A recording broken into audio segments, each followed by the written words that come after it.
Meu filho e minha nora me largaram na rodoviária de Belo Horizonte com R$ 200 no bolso e um sorriso de deboche no rosto. Acharam que tinham conseguido. Acharam que o velho Roberto Pires, 63 anos, viúvo e cansado, ia simplesmente desaparecer enquanto eles tomavam posse da minha casa no bairro Floresta. O que eles não sabiam é que eu tinha guardado a escritura original num lugar que jamais imaginariam. E mais, eu tinha testemunhas, provas e um plano que vinha preparando há 6 meses. Esta é a história de como meu próprio sangue tentou me roubar. E de como eu mostrei que experiência e paciência valem mais que ganância e pressa. Mas antes de continuarmos, confira se você já está inscrito no canal e escreva nos comentários de onde você está assistindo este vídeo. Meu nome é Roberto Pires, tenho 63 anos e durante 42 anos trabalhei como torneiro mecânico em Belo Horizonte. Não sou rico, nunca fui, mas sempre tive dignidade. Construí minha vida com as próprias mãos, literalmente. Minha esposa, Marlene, era costureira. Juntos criamos nosso filho único, o Júnior, e conseguimos comprar uma casa própria em 1995. Uma casa simples, 3 quartos, no bairro Floresta, zona norte da capital mineira. Nada de luxo, mas era nossa. Marlene faleceu em março de 2023, de complicações do diabetes. Foi rápido demais. Em 2 semanas, ela se foi. Fiquei destruído. 40 anos de casamento não desaparecem assim. A casa ficou grande demais, silenciosa demais. Júnior, que sempre foi meio distante, apareceu no velório com a esposa, a Cíntia. Fizeram questão de mostrar preocupação na frente dos parentes. Pai, o senhor não pode ficar sozinho. Venha morar com a gente por um tempo. Recusei no começo. Tinha meus hábitos, minha rotina. Acordava às 5 da manhã, tomava café preto, lia o jornal. Aos sábados ia no mercado do bairro. Aos domingos, visitava o túmulo da Marlene. Mas Júnior insistiu. Pai, a casa do senhor precisa de reforma. O telhado está com goteira. A fiação é antiga. Deixa a gente cuidar disso enquanto o senhor descansa lá em casa. Parecia razoável.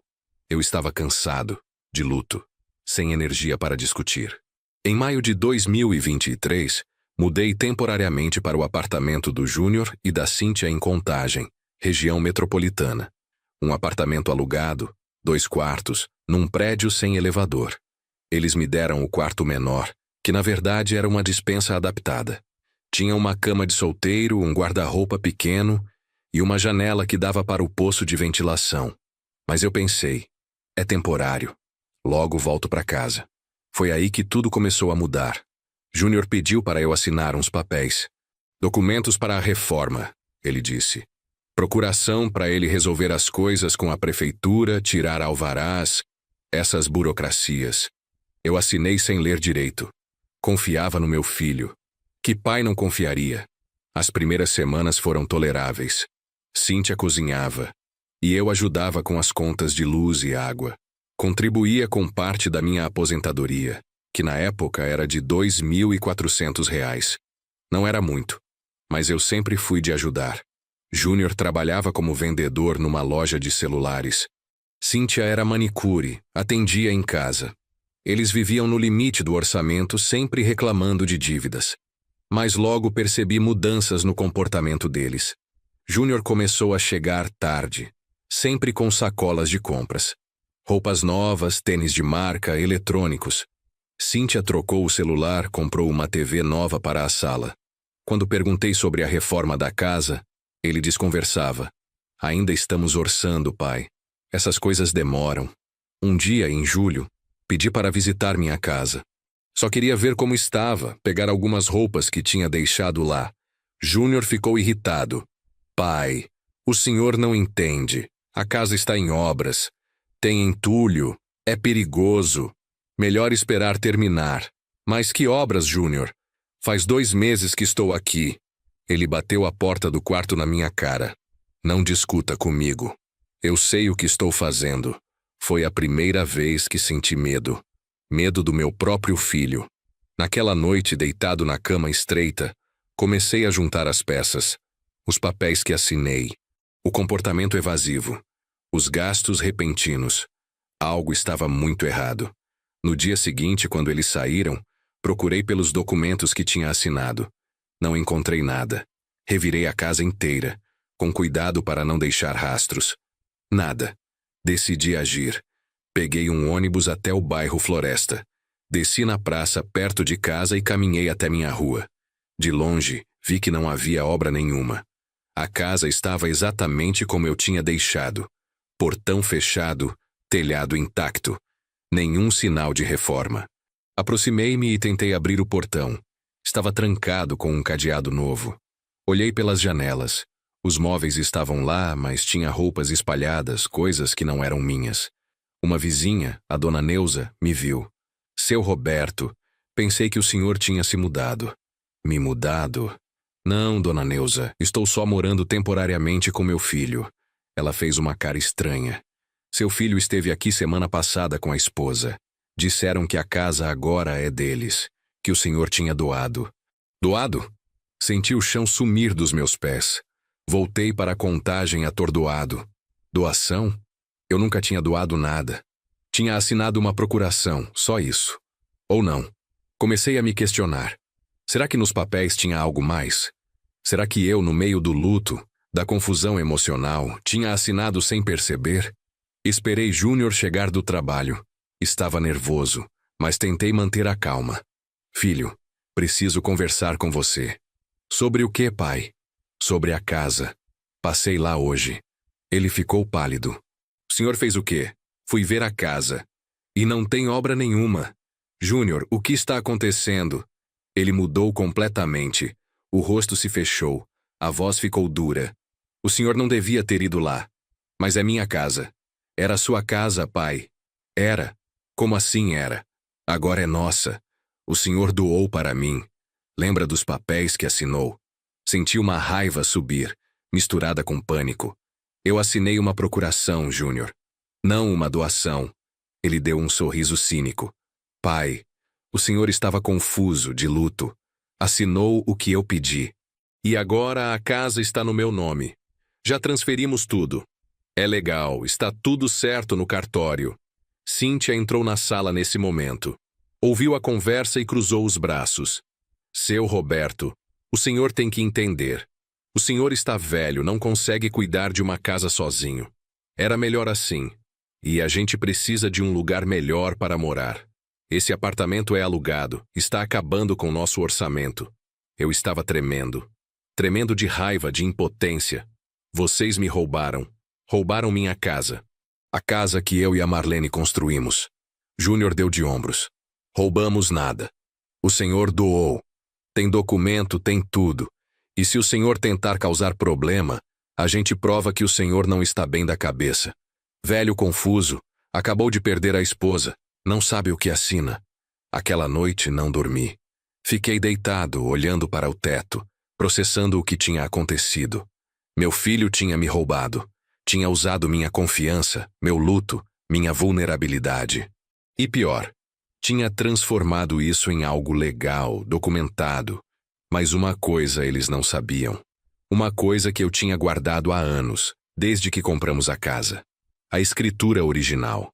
Quando Marlene e eu compramos a casa em 1995, o vendedor nos entregou 2 documentos. A matrícula do imóvel, que fica registrada no cartório, e uma via física da escritura, carimbada e assinada. Marlene sempre foi cuidadosa com documentos importantes. Ela guardava tudo numa pasta verde que ficava no armário do nosso quarto. Mas a escritura original, ela guardou em outro lugar. Um lugar que só nós 2 sabíamos.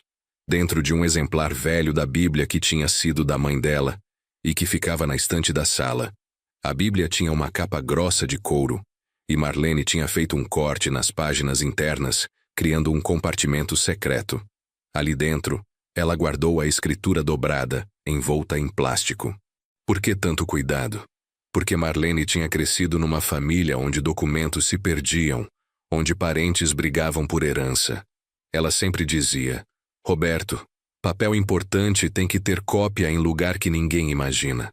Se um dia a casa pegar fogo, se roubarem, A gente tem a prova que aquilo é nosso.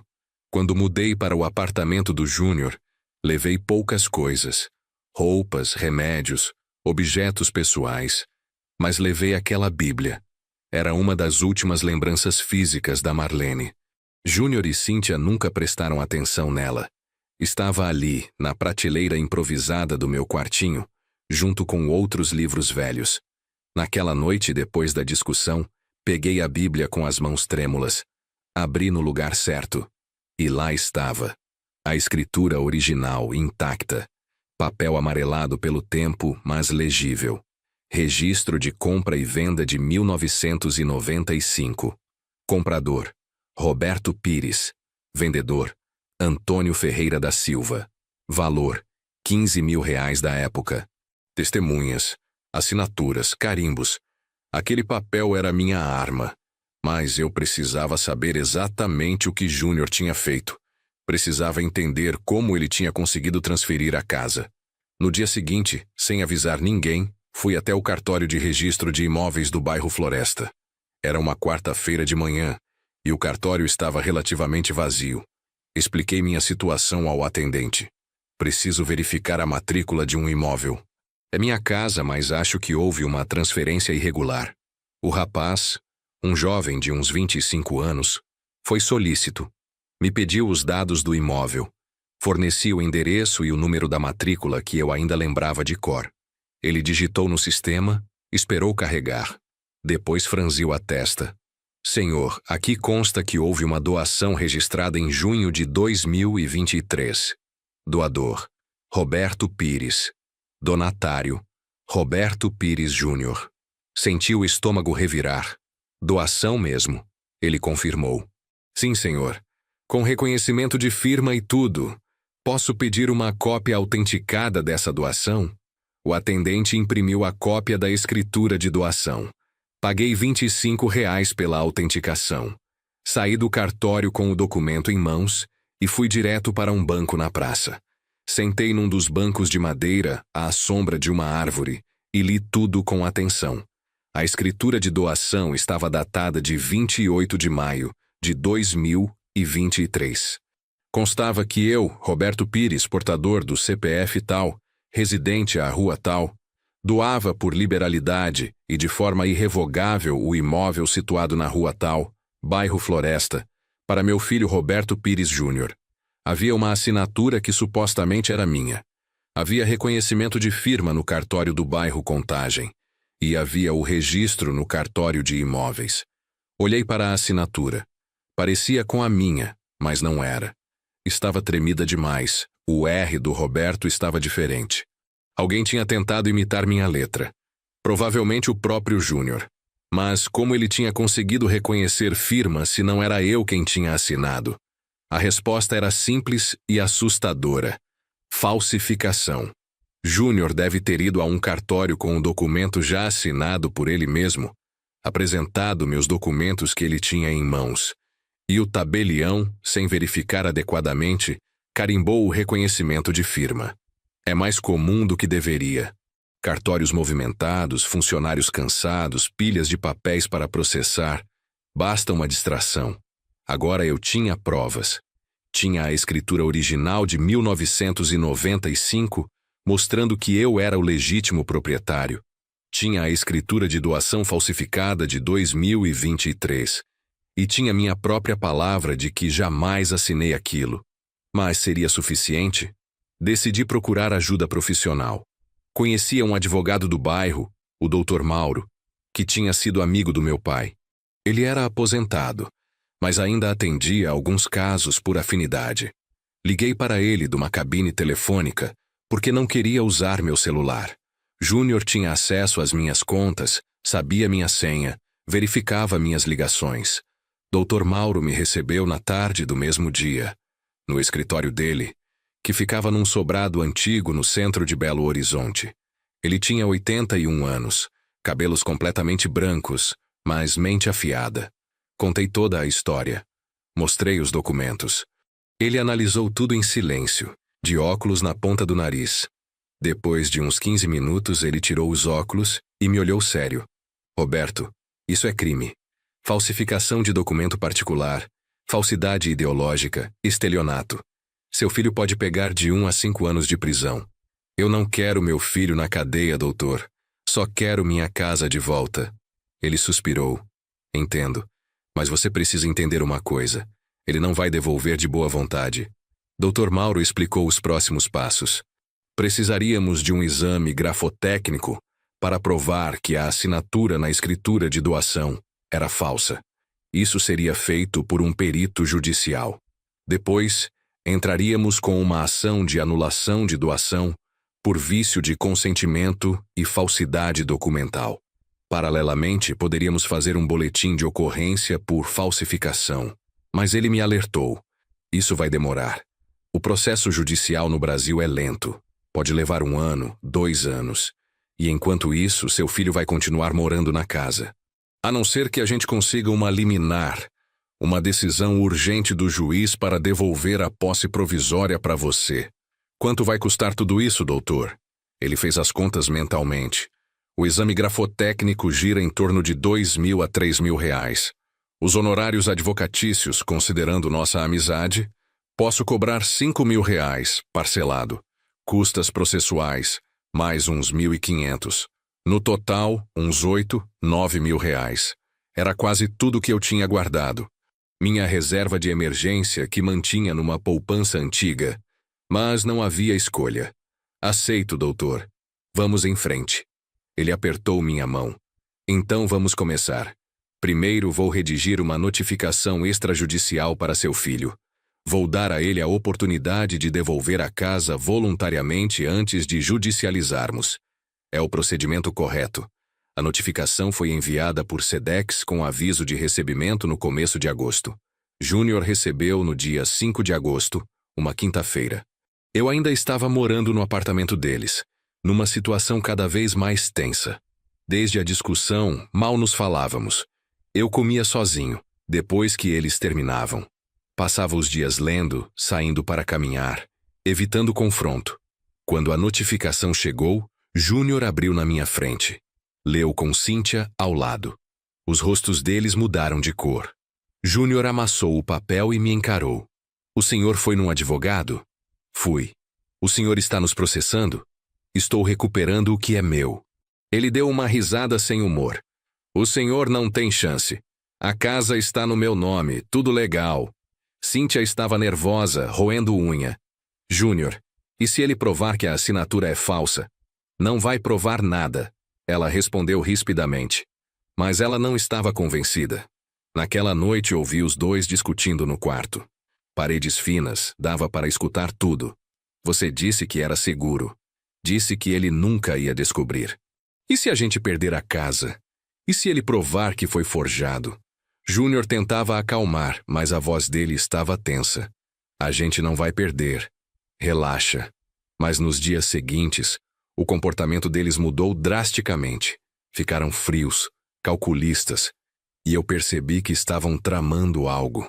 No dia 10 de agosto, uma segunda-feira, Júnior chegou em casa com uma proposta. Pai, a gente precisa conversar. Ele estava com Cíntia, e os dois tinham uma postura estranhamente conciliadora. Sentaram comigo na sala. Olha, a gente sabe que as coisas ficaram ruins entre nós, e a gente entende que o senhor está chateado. Fiquei calado esperando o golpe. A gente pensou aqui, e se a gente fizer um acordo? O senhor desiste do processo e a gente deixa o senhor morar na casa, tipo uma divisão. O senhor fica com 2 cômodos, a gente fica com o resto. Todo mundo ganha. Parecia razoável na superfície, mas eu sabia que era armadilha. Se eu aceitasse, estaria reconhecendo que eles eram donos. Estaria abrindo mão dos meus direitos. Agradeci, mas recusei. Júnior, a casa é minha. Não vou negociar o que já me pertence. Ele bateu com a mão na mesa. O senhor é teimoso demais. A gente está tentando ser bonzinho, e o senhor joga na nossa cara. Não estou jogando nada, só estou defendendo meu direito. Cíntia se levantou, furiosa. Então o senhor vai ver. Vai ver o que acontece quando não colabora. Nos dias seguintes começaram a me sabotar ativamente. Trancaram a geladeira com cadeado. dizendo que eu estava comendo demais. Cortaram meu acesso à internet. Mudaram a senha do Wi-Fi. Começaram a fazer barulho de madrugada de propósito, batendo portas, ligando som alto, para eu não conseguir dormir. Era uma tortura psicológica. Uma noite Cíntia entrou no meu quarto sem bater. Seu Roberto, amanhã o senhor precisa sair. Sair para onde? Para qualquer lugar. A gente vai fazer uma reforma aqui no quarto. O senhor pode ficar uns dias na casa de algum parente. Eu não tenho parente em Belo Horizonte. Então arruma um hotel, sei lá. O senhor não pode ficar aqui. Percebi que estavam tentando me expulsar. Queriam me deixar vulnerável, sem teto, para eu desistir da briga judicial. Liguei imediatamente para o Dr. Mauro. Ele me orientou. Roberto, não saia de lá. Se você sair voluntariamente, eles podem alegar abandono de lar. E isso enfraquece sua posição. Aguente firme. Aguentei. Na manhã seguinte, quando Júnior veio repetir que eu precisava sair, olhei firme nos olhos dele. Não vou sair. Se vocês quiserem me tirar, vão ter que me tirar à força. E isso vai ser na frente da polícia. Ele ficou vermelho de raiva, mas recuou. Sabia que não poderia me expulsar legalmente. Mas a situação tinha se tornado insustentável. Eu precisava de uma estratégia melhor. Liguei para meu primo Agenor, que morava em Ribeirão das Neves, cidade vizinha. Agenor tinha 68 anos. Era aposentado da construção civil. Viúvo também. Sempre fomos próximos. Expliquei toda a situação para ele. Agenor ficou indignado. Primo, isso é uma vergonha. Seu próprio filho fazendo isso. Vem ficar aqui em casa. Tem um quarto sobrando. Era exatamente o que eu precisava. Mas antes de sair precisava garantir algumas coisas. Peguei todos os meus documentos importantes que estavam no apartamento. Certidão de nascimento, RG, CPF, carteira de trabalho, comprovantes de aposentadoria, a escritura original escondida na Bíblia. Guardei tudo numa mochila velha. Também tirei fotos de tudo com meu celular antigo. Fotos do meu quartinho minúsculo, das condições em que eu estava vivendo, da geladeira trancada, documentação, provas.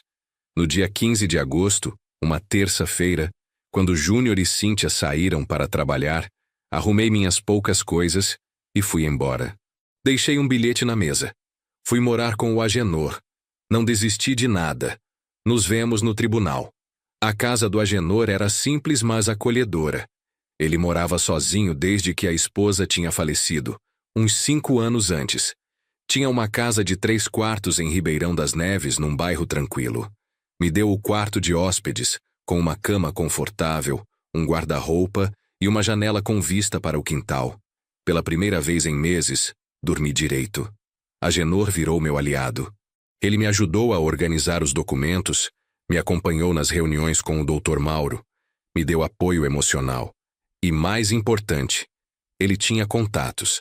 Conhecia gente no bairro Floresta, gente que podia testemunhar sobre minha situação. No final de agosto, Dr. Mauro entrou com a ação judicial. Ação anulatória de escritura pública com pedido de liminar de reintegração de posse. Juntamos a escritura original de 1995, a escritura de doação falsificada e um laudo preliminar de um grafotécnico particular que eu tinha pagado. O perito confirmou. As assinaturas eram diferentes. A da doação era forjada. O pedido de liminar era para o juiz me devolver a posse da casa imediatamente, antes mesmo do julgamento final do processo. Dr. Mauro argumentou que havia prova inequívoca de falsificação, que eu era idoso, que estava vulnerável e que havia risco de dano irreparável se eu ficasse sem moradia. Agora era questão de esperar a decisão do juiz.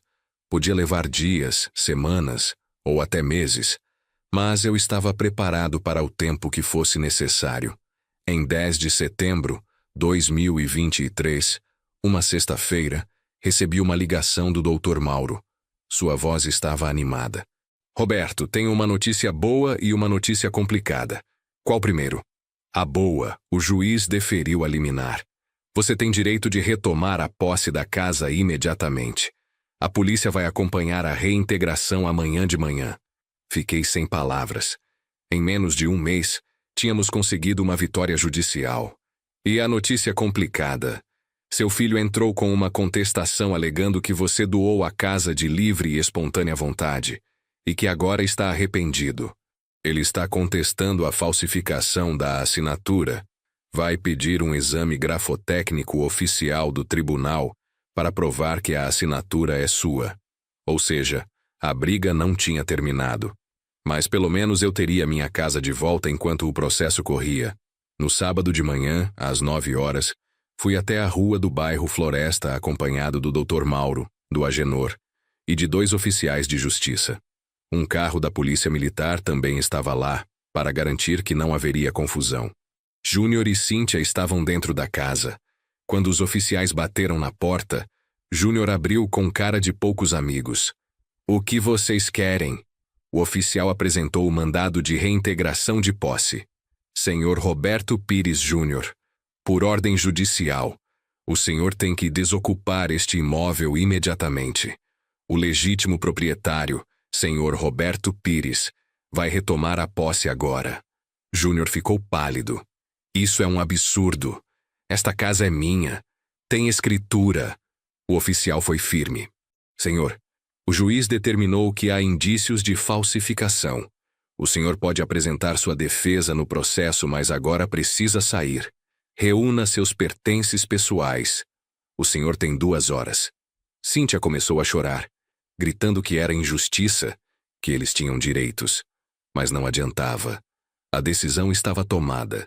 Durante as 2 horas seguintes, eles recolheram roupas, eletrônicos, móveis que tinham comprado. Saíram carregando caixas, com cara de revolta e humilhação. Quando Júnior passou por mim, olhou nos meus olhos com ódio puro. "Isso não vai ficar assim, pai."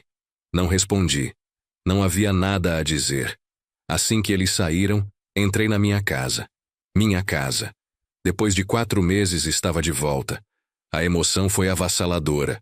Sentei no sofá da sala, o mesmo sofá onde Marlene e eu assistíamos televisão, e chorei. Chorei de alívio, de tristeza, de cansaço. Agenor colocou a mão no meu ombro. "Você conseguiu, primo." Conseguiu. Mas eu sabia que a batalha ainda não tinha acabado. Os primeiros dias de volta à casa foram estranhos. Júnior e Cíntia tinham deixado o lugar bagunçado. Roupas espalhadas, louça suja na pia, lixo acumulado. Passaram os meses morando ali como invasores, sem cuidar de nada. Agenor me ajudou a limpar tudo. Lavamos chão, paredes, arrumamos os móveis. Descobri que eles tinham vendido algumas coisas. A televisão antiga da sala tinha sumido. Alguns eletrodomésticos também. Documentei tudo com fotos e passei para o Dr. Mauro. Mais munição para o processo, mas pelo menos a estrutura da casa estava intacta.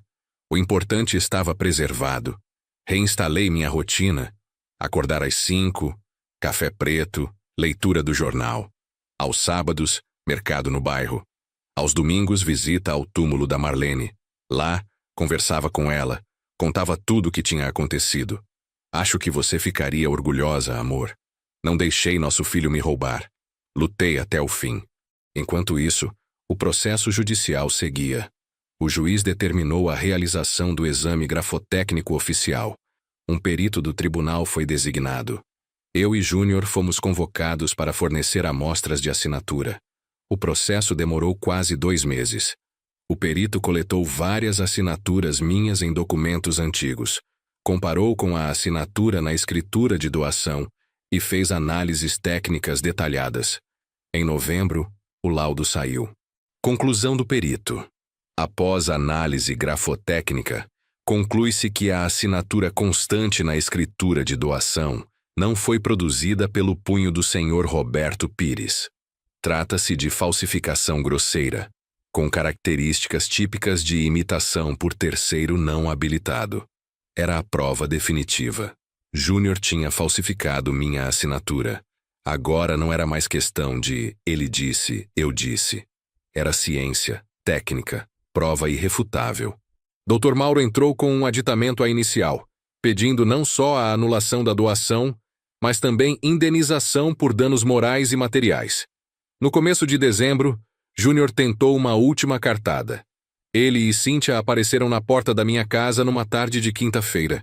Eu estava regando as plantas do quintal quando ouvi a campainha. Abri o portão e lá estavam eles. Júnior estava visivelmente abatido, magro, com olheiras. Cíntia tinha o rosto inchado de tanto chorar. Pai, a gente precisa conversar. Não temos nada para conversar, Júnior. Pai, por favor, a gente errou. A gente sabe que errou, mas a gente está desesperado. Olhei nos olhos dele. Pela primeira vez em meses, vi algo que parecia arrependimento genuíno. Ou talvez fosse só desespero. Júnior e Cíntia entraram. Sentamos na sala, a mesma sala onde meses antes ele tinha me humilhado, dizendo que a casa agora era dele. Havia um silêncio pesado. Cíntia chorava baixinho. Júnior mexia nas mãos, nervoso. Finalmente ele falou: Pai, eu estraguei tudo. Eu sei. A gente estava endividado, desesperado, cartão de crédito estourado, aluguel atrasado, e eu pensei que se a gente tivesse a casa, poderia vender, pagar as dívidas, recomeçar. Então você decidiu me roubar? Não era para ser assim. Eu pensei que o senhor nem ia perceber, que o senhor ia continuar morando aqui com a gente, todo mundo feliz. Mas aí o senhor descobriu, e as coisas saíram do controle. Saíram do controle porque você falsificou documentos, Júnior. Isso é crime. Ele abaixou a cabeça. Eu sei, pai. Eu sei. A polícia já me chamou para depor. O advogado deles disse que eu posso pegar até 5 anos de prisão. Cíntia soluçou mais alto. A gente não tem dinheiro para advogado, seu Roberto. A gente está morando na casa da minha mãe, num quartinho apertado. Perdemos tudo. Parte de mim sentia pena. Eram 2 adultos que tinham feito escolhas terríveis e agora estavam pagando o preço. Mas outra parte de mim, a parte que tinha sido traída, humilhada, expulsa da própria casa, não conseguia esquecer. O que vocês querem de mim? Júnior levantou os olhos, vermelhos. A gente quer pedir perdão. E a gente quer saber se o senhor pode retirar a queixa-crime. A queixa-crime. Dr. Mauro tinha registrado um boletim de ocorrência por falsificação de documento. O processo criminal estava correndo paralelamente ao processo civil. Se condenado, Júnior teria ficha criminal além de possível prisão. Retirar a queixa significaria que ele não seria processado criminalmente, mas ainda responderia no cível pela anulação da doação. Pensei por um longo tempo. Júnior era meu filho. Meu único filho. O filho que Marlene tinha carregado, parido, amamentado, criado. Ela jamais iria querer vê-lo preso, mas também não iria querer vê-lo transformado num ladrão, num vigarista. Vou pensar. Não prometo nada, mas vou pensar. Eles agradeceram e foram embora. Naquela noite conversei com o Agenor sobre isso. Ele foi categórico. Primo, se você perdoar, vai mostrar fraqueza. Ele vai achar que pode fazer de novo. Não, Agenor. Ele não vai poder fazer de novo. O processo civil vai deixar isso claro. A casa volta oficialmente para mim.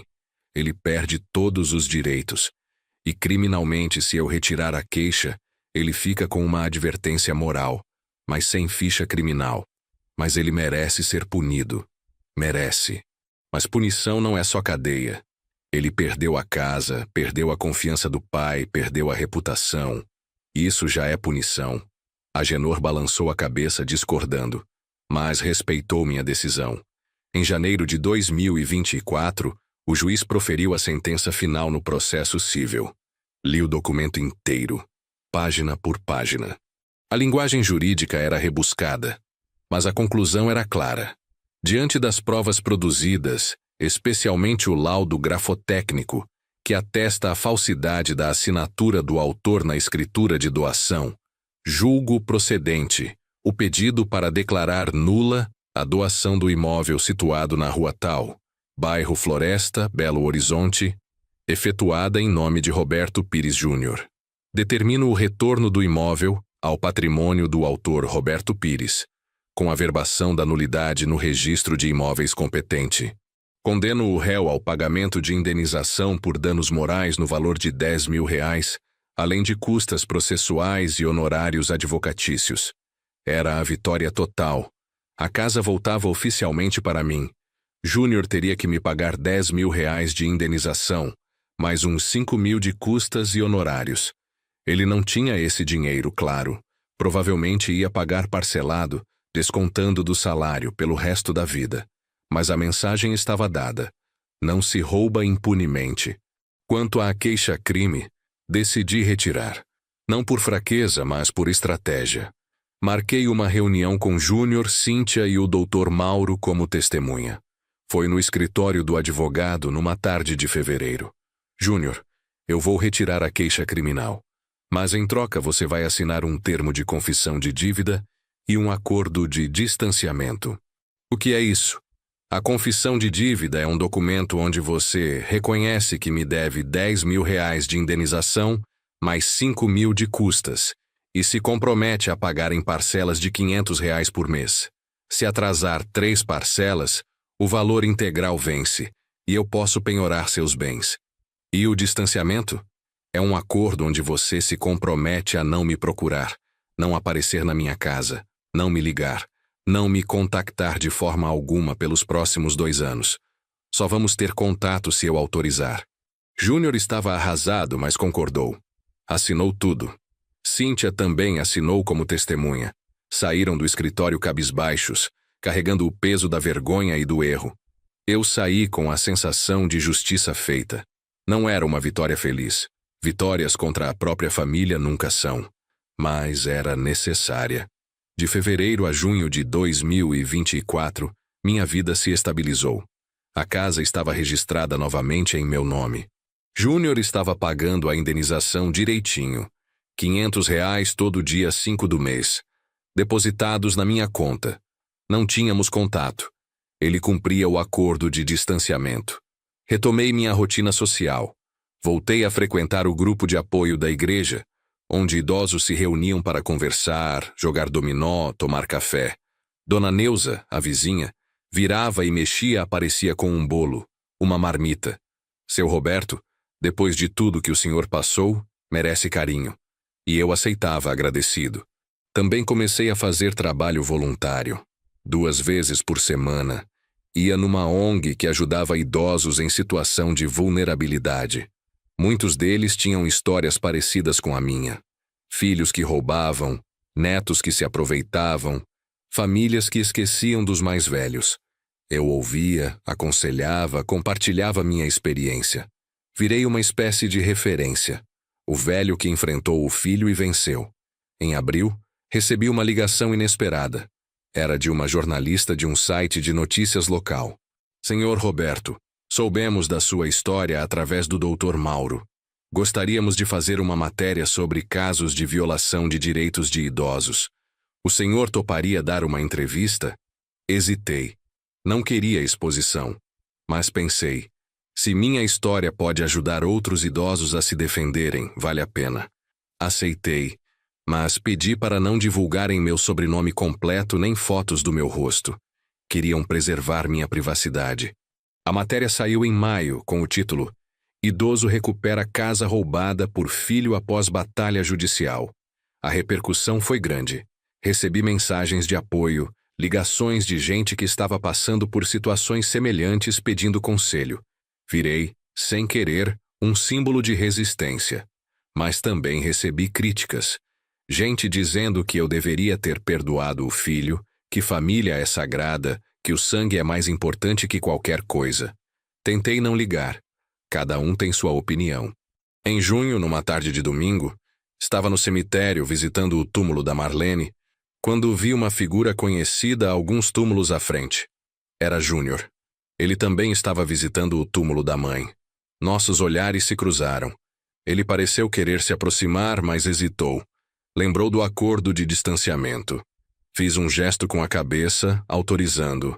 Ele se aproximou devagar. Oi, pai. Oi, Júnior. Há quanto tempo? Os 2 anos de distanciamento ainda estavam valendo, mas naquele lugar, diante do túmulo de Marlene, parecia apropriado quebrar a regra por alguns minutos. Ficamos ali, lado a lado, olhando para o túmulo da Marlene. O epitáfio dizia: Marlene Pires, esposa amada, mãe dedicada, descanse em paz. Júnior tinha os olhos marejados. Eu sinto falta dela todos os dias. Eu também, filho. Ela teria ficado muito decepcionada comigo. Teria. Mas também teria ficado feliz que você está tentando se redimir. Ele limpou as lágrimas. Pai, eu estou pagando a indenização certinho. Eu sei. E estou fazendo terapia. Cíntia também. A gente está tentando reconstruir nossa vida. Fico feliz em saber. Como estão as coisas financeiramente? Difíceis. Mas a gente está trabalhando muito. Cíntia voltou a fazer unha em casa. Eu continuo na loja de celulares. Aos poucos a gente vai pagando as dívidas. Havia uma vulnerabilidade nele que eu não via há anos. O Júnior arrogante, cheio de si, tinha desaparecido. No lugar havia um homem quebrado, tentando juntar os cacos. Pai, eu sei que não tenho o direito de pedir nada. Mas um dia, quando os 2 anos acabarem, será que a gente pode tentar reconstruir nossa relação? Olhei para ele, para o filho que tinha me traído, mas que também era o filho que Marlene tinha amado incondicionalmente. Podemos tentar. Não prometo nada, mas podemos tentar. Ele assentiu emocionado. Obrigado, pai. Obrigado por me dar essa chance. Nos despedimos ali. Cada um voltou para sua vida. Mas algo tinha mudado. Uma porta que estava trancada tinha se aberto uma fresta. Não era reconciliação plena. Talvez nunca fosse. Mas era um começo. Nos meses seguintes, continuei minha rotina. A casa estava em ordem, as finanças estáveis, a saúde razoável para um homem de 63 anos. Tinha azia de vez em quando, dor nas costas, mas nada grave. Em setembro fiz 64 anos. Agenor organizou um almoço na casa dele. Vieram alguns amigos do bairro, pessoal da igreja, do grupo de apoio. Foi simples, mas significativo. Bolo de chocolate, guaraná, conversas boas. Alguém fez um brinde. Ao Roberto, homem de fibra, que nos ensinou que nunca é tarde para lutar pelos nossos direitos. Agradeci emocionado. Mas no fundo, eu sabia que não tinha sido só sobre direitos. Tinha sido sobre dignidade, sobre não aceitar ser tratado como descartável, sobre provar, para mim mesmo, que ainda tinha valor. Outubro de 2024. 1 ano e 5 meses desde que retomei a posse da casa. A vida tinha voltado ao normal, ou a um novo normal. A casa estava bem cuidada. Tinha pintado a fachada, consertado o telhado que realmente tinha algumas goteiras, trocado a fiação elétrica. Usei parte da indenização que Júnior estava pagando para essas reformas. O relacionamento com Júnior continuava distante, mas cordial. Ele pagava religiosamente os R$ 500 todo mês. Nunca atrasou. E respeitava o acordo de distanciamento. Não aparecia, não ligava. Eu sabia de notícias dele através de Dona Neuza, que às vezes esbarrava com Cíntia no mercado. Num sábado de manhã, estava tomando café quando o telefone tocou. Era um número desconhecido. Alô? Senhor Roberto Pires? Sim, sou eu. Meu nome é Fernanda Costa. Sou produtora de um programa de televisão chamado Histórias de Vida. Nós soubemos da sua história através da matéria que saiu na internet.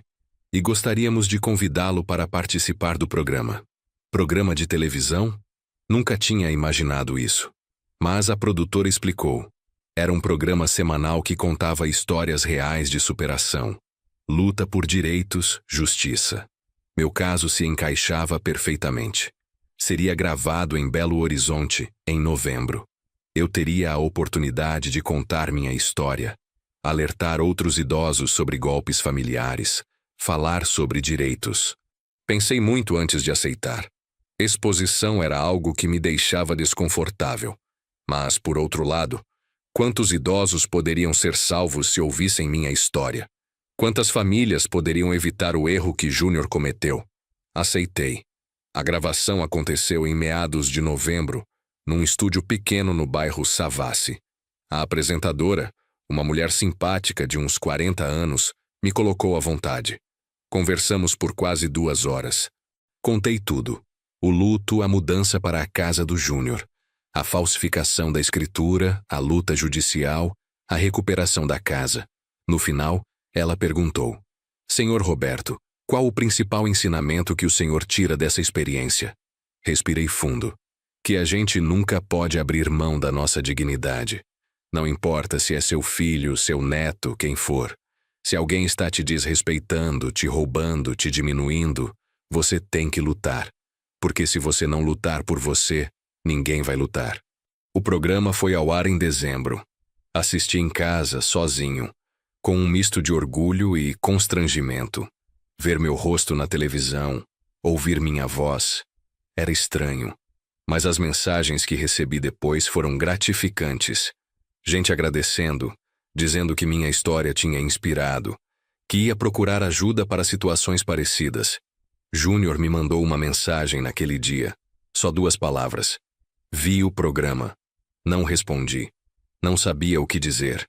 Dezembro chegou, trazendo o Natal. Meu primeiro Natal sozinho na casa desde que Marlene tinha falecido. Os natais anteriores tinham sido no apartamento do Júnior, em clima tenso, ou na casa do Agenor. Este ano seria diferente. Decidi fazer algo especial. Comprei uma árvore de Natal pequena, enfeitei com luzes e bolas coloridas. Coloquei no canto da sala, perto da foto de Marlene e minha foto de casamento. Agenor passou a véspera de Natal comigo. Fizemos uma ceia simples: frango assado, farofa, arroz, salada. Brindamos com vinho barato comprado no mercado do bairro. A nossa saúde, primo. E a Marlene, que está nos olhando de cima. A Marlene. A noite foi tranquila. Conversamos sobre o passado, sobre os desafios do ano que estava terminando, sobre planos para o ano seguinte. No dia 25, dia de Natal, passei sozinho. Pela manhã, fui à missa na igreja do bairro. À tarde, visitei o túmulo da Marlene. Levei flores frescas, limpei a lápide. Conversei com ela como sempre fazia. Amor, esse ano foi difícil, mas eu consegui. Consegui recuperar nossa casa. Consegui manter minha dignidade. Acho que você ficaria orgulhosa. Quando voltei para casa tinha uma caixa na porta, sem remetente. Abri com cuidado. Dentro havia uma carta e um presente embrulhado. A carta era de Júnior. Pai, sei que não posso te procurar por causa do acordo, mas no Natal não consegui deixar de pensar em você. Comprei isso pensando que talvez você goste. Não é uma tentativa de comprar perdão. É só um gesto de carinho. Feliz Natal, Júnior. Abri o presente. Era uma foto emoldurada. Uma foto antiga, de quando Júnior era criança, uns 8 anos. Estávamos eu, Marlene e ele num parque, sorrindo. Eu tinha esquecido completamente dessa foto. Nem sabia que Júnior tinha guardado. Segurei a moldura, olhando para aqueles rostos felizes, para a família que éramos, para a inocência daquela época, quando tudo parecia possível. Coloquei a foto na estante, ao lado de outras fotos de família. E ali, sozinho na sala, chorei. Chorei pela família que tínhamos sido, pela família que nunca mais seríamos, mas também chorei de alívio, porque apesar de tudo, tinha sobrevivido, tinha lutado e tinha vencido. Janeiro de 2025 chegou trazendo calor intenso e esperança renovada.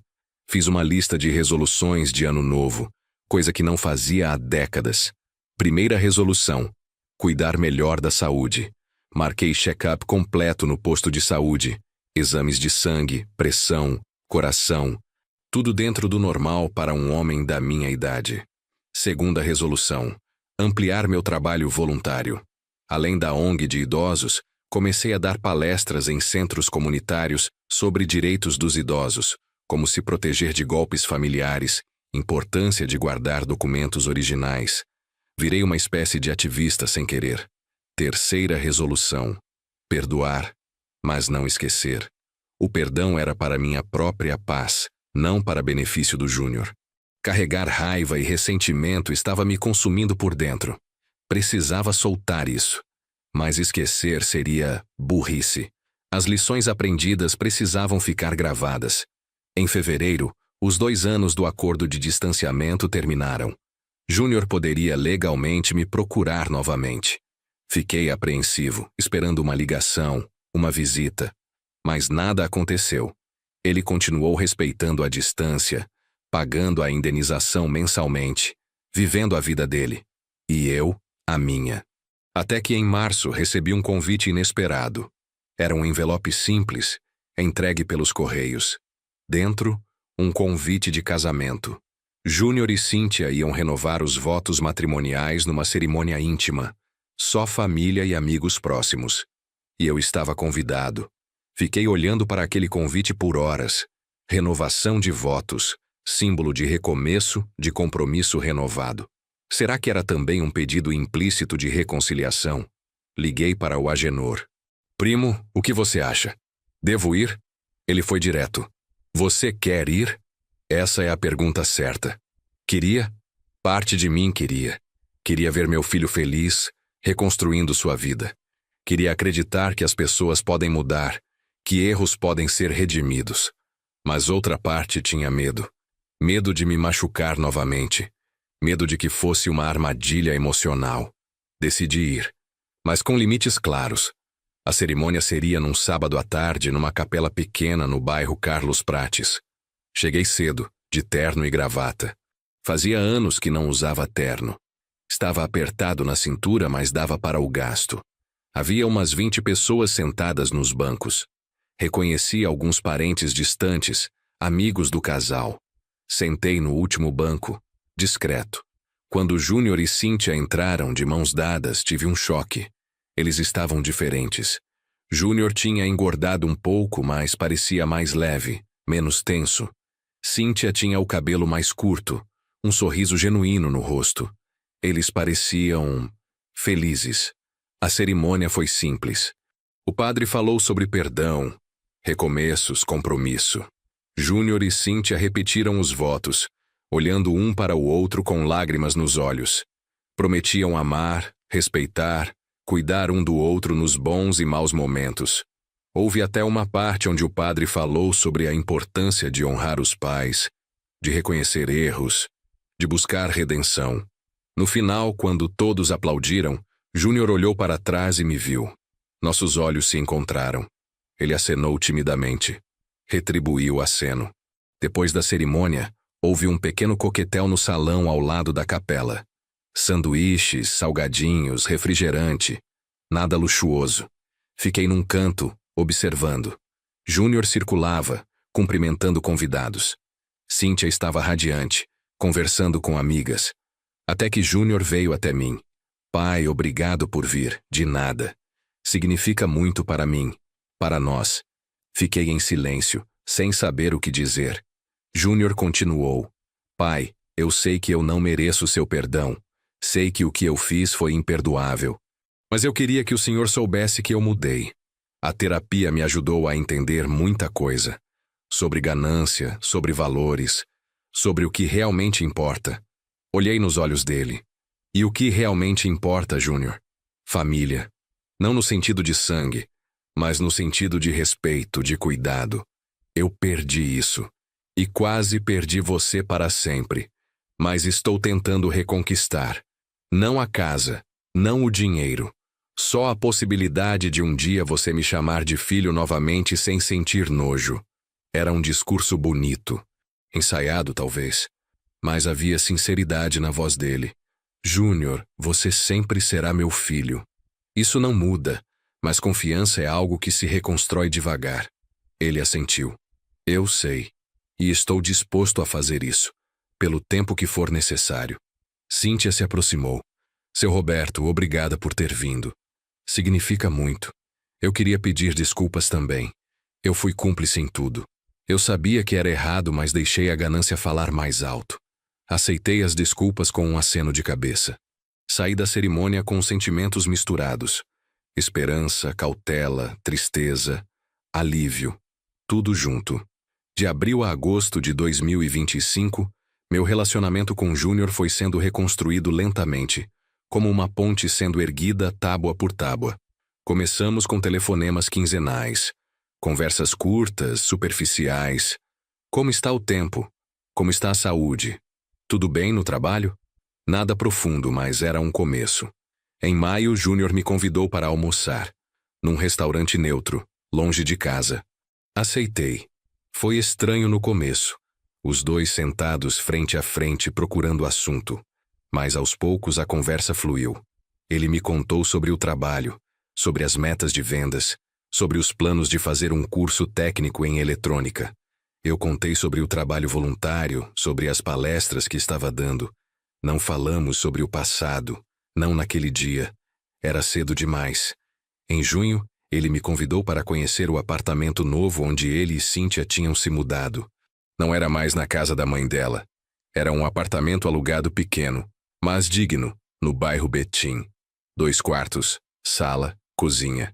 Arrumado com gosto, móveis simples mas bonitos. Cíntia preparou um almoço.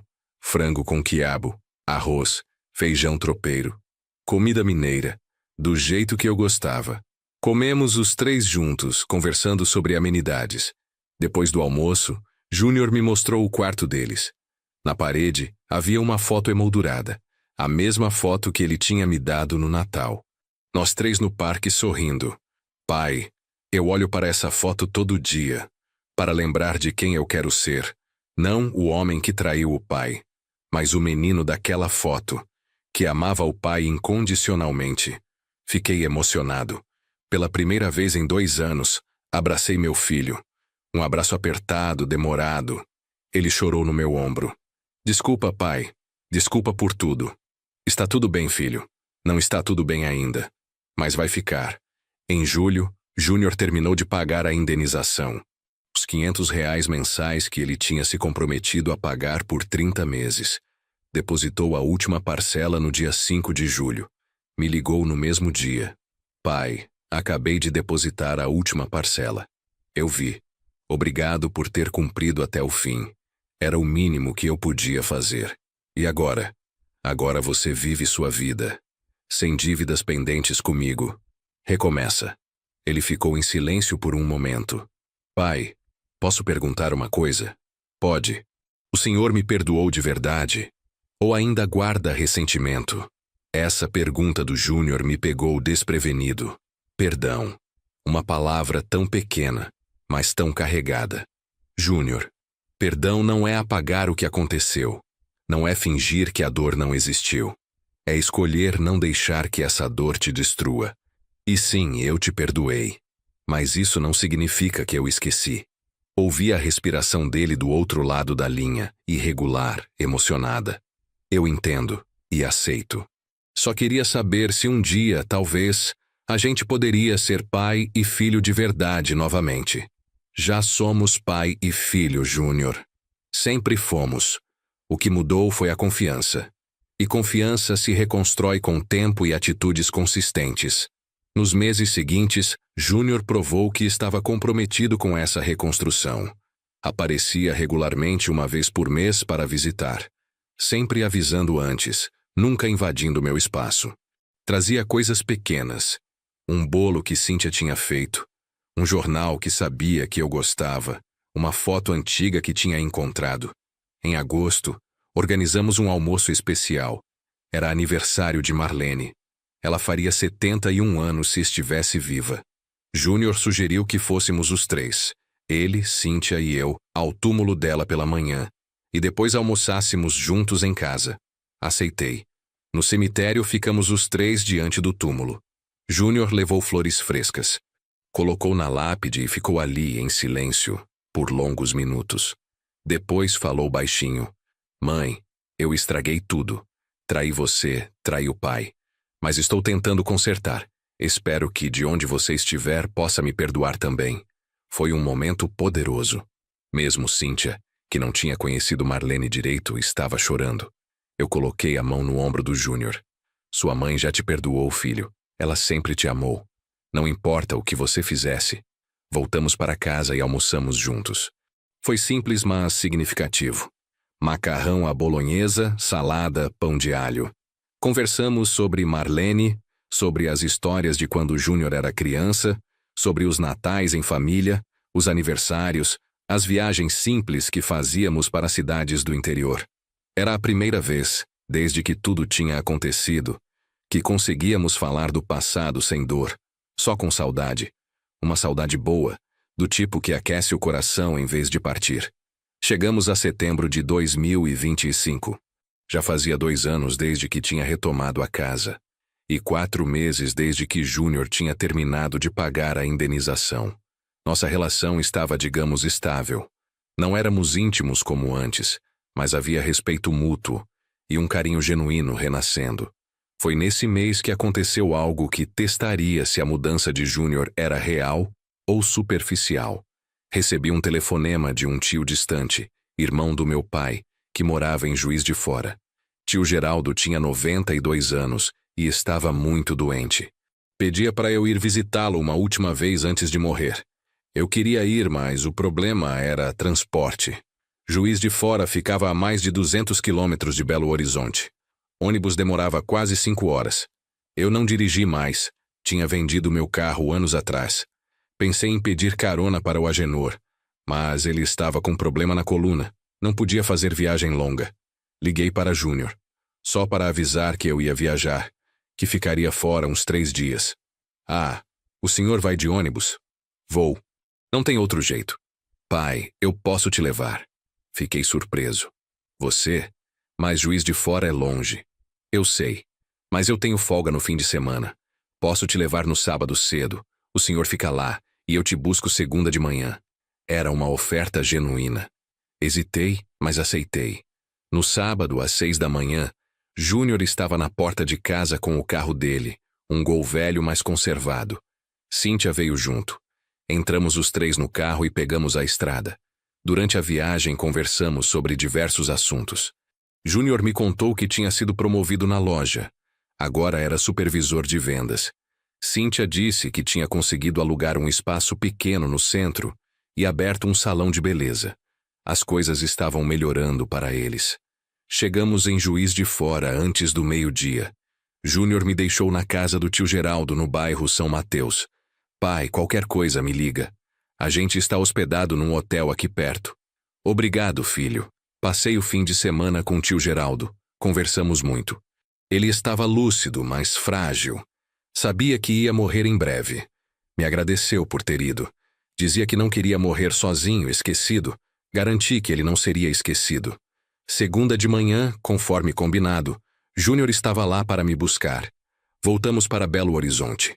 No caminho, ele falou algo que me marcou. Pai, obrigado por ter confiado em mim para essa viagem. Sei que depois de tudo não era óbvio que o senhor fosse confiar. Júnior, confiança se reconstrói. E você está fazendo a sua parte. Outubro chegou trazendo primavera e temperaturas mais amenas. Minha saúde continuava boa. Completei 64 anos com disposição de um homem mais jovem. Continuava com meu trabalho voluntário, minhas palestras, minha rotina tranquila. Júnior e Cíntia vinham me visitar quinzenalmente, sempre trazendo algo, sempre respeitosos. Num domingo à tarde, Júnior apareceu com uma proposta diferente. Pai, a gente queria te convidar para um almoço especial no domingo que vem. Só nós 3, lá no apartamento. Tem uma coisa que a gente quer conversar com o senhor. Fiquei imediatamente apreensivo.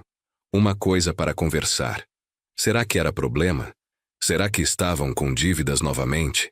Será que iam me pedir dinheiro? Minha mente foi para lugares sombrios, mas tentei não demonstrar. Claro, filho, estarei lá. No domingo seguinte fui ao apartamento deles. Cíntia tinha caprichado no almoço. Feijoada completa, com todos os acompanhamentos. Couve, laranja, farofa, torresmo, sobremesa de pudim. Comemos tranquilamente, conversando sobre amenidades. Depois do almoço, sentamos na sala. Júnior e Cíntia estavam visivelmente nervosos. Pai, a gente tem uma notícia. Pode falar. Cíntia está grávida. Levei uns segundos para processar. Grávida? Você vai ser avô, pai. Júnior tinha lágrimas nos olhos. A emoção me atingiu como uma onda. Avô. Eu ia ser avô. Isso era inesperado. Maravilhoso. Assustador. Parabéns. Fiquei de pé, abracei os dois. Estou muito feliz por vocês. Cíntia estava no 3º mês de gestação. Se tudo corresse bem, o bebê nasceria em abril. Ainda não sabiam o sexo. Estavam com medo de contar para mim, achando que eu não ia querer me envolver por causa do passado. Mas eu garanti: passado é passado. Esse bebê é uma nova vida, uma nova chance para todos nós. Pode contar comigo. Nos meses seguintes, acompanhei a gestação de perto. Ia aos ultrassons quando convidado. Ajudei a comprar algumas coisas para o enxoval. Um berço simples, roupinhas, fraldas. Não tinha muito dinheiro, mas contribuía dentro do possível. Em dezembro fizeram o chá revelação. Era um menino. Iam chamar de Miguel. Miguel Pires. Meu neto. O Natal de 2025 foi completamente diferente do anterior. Desta vez, não passei sozinho. Júnior e Cíntia me convidaram para a ceia na casa deles. Aceitei. Era o primeiro Natal que passaríamos juntos desde antes de tudo ter desmoronado. Chegue na véspera de Natal, umas 7 da noite. O apartamento estava decorado. Árvore pequena, luzes pisca-pisca, enfeites coloridos. Cíntia, com a barriga já bem saliente, estava terminando de preparar a ceia. Peru assado, farofa, arroz, salpicão. Cheiro maravilhoso. Jantamos os três, conversando, rindo. Júnior contou histórias engraçadas do trabalho. Cíntia falou sobre o salão, sobre as clientes malucas. Eu contei sobre minhas palestras, sobre os idosos que tinha ajudado. Era uma ceia simples, mas calorosa. Depois da ceia, trocamos presentes. Júnior me deu uma camisa social nova, azul clara. Pai, para o senhor usar nas suas palestras. Cíntia me deu um livro sobre paternidade na terceira idade, para o senhor se preparar para ser avô. Eu tinha trazido presentes também. Para Júnior, uma Bíblia nova. A mesma Bíblia onde eu tinha escondido a escritura anos atrás, mas uma versão nova, sem segredos, sem compartimentos. Para Cíntia, um álbum de fotos vazio, para vocês preencherem com memórias do Miguel. À meia-noite, brindamos com cidra barata. Ao Miguel, à família, aos recomeços. Dormi no sofá da sala deles naquela noite. No dia seguinte, dia de Natal, acordei cedo e fui visitar o túmulo da Marlene sozinho. Deixei Júnior e Cíntia descansando. No cemitério, sentei no banco ao lado do túmulo e conversei com ela. Amor, você não vai acreditar. Vou ser avô. Júnior mudou. Não completamente. Talvez nunca seja como antes. Mas ele está tentando. E isso já é muito. Acho que você ficaria feliz. Acho que você diria que era isso que sempre quis. Uma família unida, apesar de tudo. Passei o Natal feliz. Não era a família que eu tinha imaginado anos atrás. Mas era a família possível. E isso era suficiente. Janeiro de 2026. Comecei mais um ano com sentimentos misturados. Gratidão pelo que tinha conquistado. Saudade do que tinha perdido. Esperança pelo que estava por vir. Meu neto nasceria em alguns meses. Júnior parecia realmente mudado. Cíntia estava mais madura, mais responsável. Eu tinha minha casa, minha dignidade, minha independência. Mas também tinha cicatrizes. Cicatrizes que nunca desapareceriam completamente. Tem dias que ainda acordo com raiva, com a sensação de injustiça, com a pergunta: por quê? Por que meu próprio filho fez isso comigo? Mas a terapia que comecei a fazer há alguns meses tem me ajudado a processar esses sentimentos. A terapeuta, uma mulher de uns 50 anos chamada Doutora Beatriz, me ensinou que guardar raiva é como tomar veneno e esperar que o outro morra. A raiva só me machuca. O perdão, por outro lado, liberta. E eu tenho tentando perdoar genuinamente. Não por Júnior, mas por mim, porque eu mereço paz. Mereço viver meus últimos anos, sejam quantos forem, sem carregar esse peso. Em fevereiro dei uma palestra particularmente marcante. Foi numa comunidade carente da região do Barreiro. Uns 40 idosos presentes, a maioria mulheres. Muitas analfabetas ou semi-analfabetas. Contei minha história. Como confiei, como fui traído, como lutei, como venci. E no final, uma senhora de uns 70 anos levantou a mão. Seu Roberto, o senhor acha que a gente que é pobre, sem estudo, consegue fazer o que o senhor fez? Consegue lutar contra a família? Olhei nos olhos dela. Olhei para todas aquelas pessoas e disse com convicção: sim, vocês conseguem. Não é sobre dinheiro ou estudo. É sobre dignidade, sobre saber que vocês têm direitos e sobre procurar ajuda. Tem defensoria pública gratuita. Tem ONGs que ajudam. Tem vizinhos, amigos, comunidade. Ninguém precisa lutar sozinho.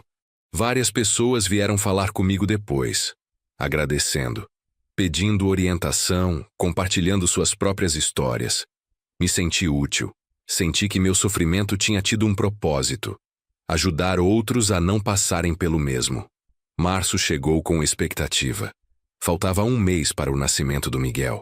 Júnior e Cíntia estavam em modo preparação total, comprando últimas coisas, arrumando o quartinho do bebê, fazendo cursos de gestante. Eu ajudava no que podia. Um dia Júnior me chamou para uma conversa séria. Pai, eu queria te pedir uma coisa. Pode pedir. Quando o Miguel nascer, a gente gostaria que o senhor fosse o padrinho dele. Padrinho? Isso me pegou completamente de surpresa. Júnior, padrinho é uma responsabilidade grande. É sobre ser um guia espiritual, um segundo pai.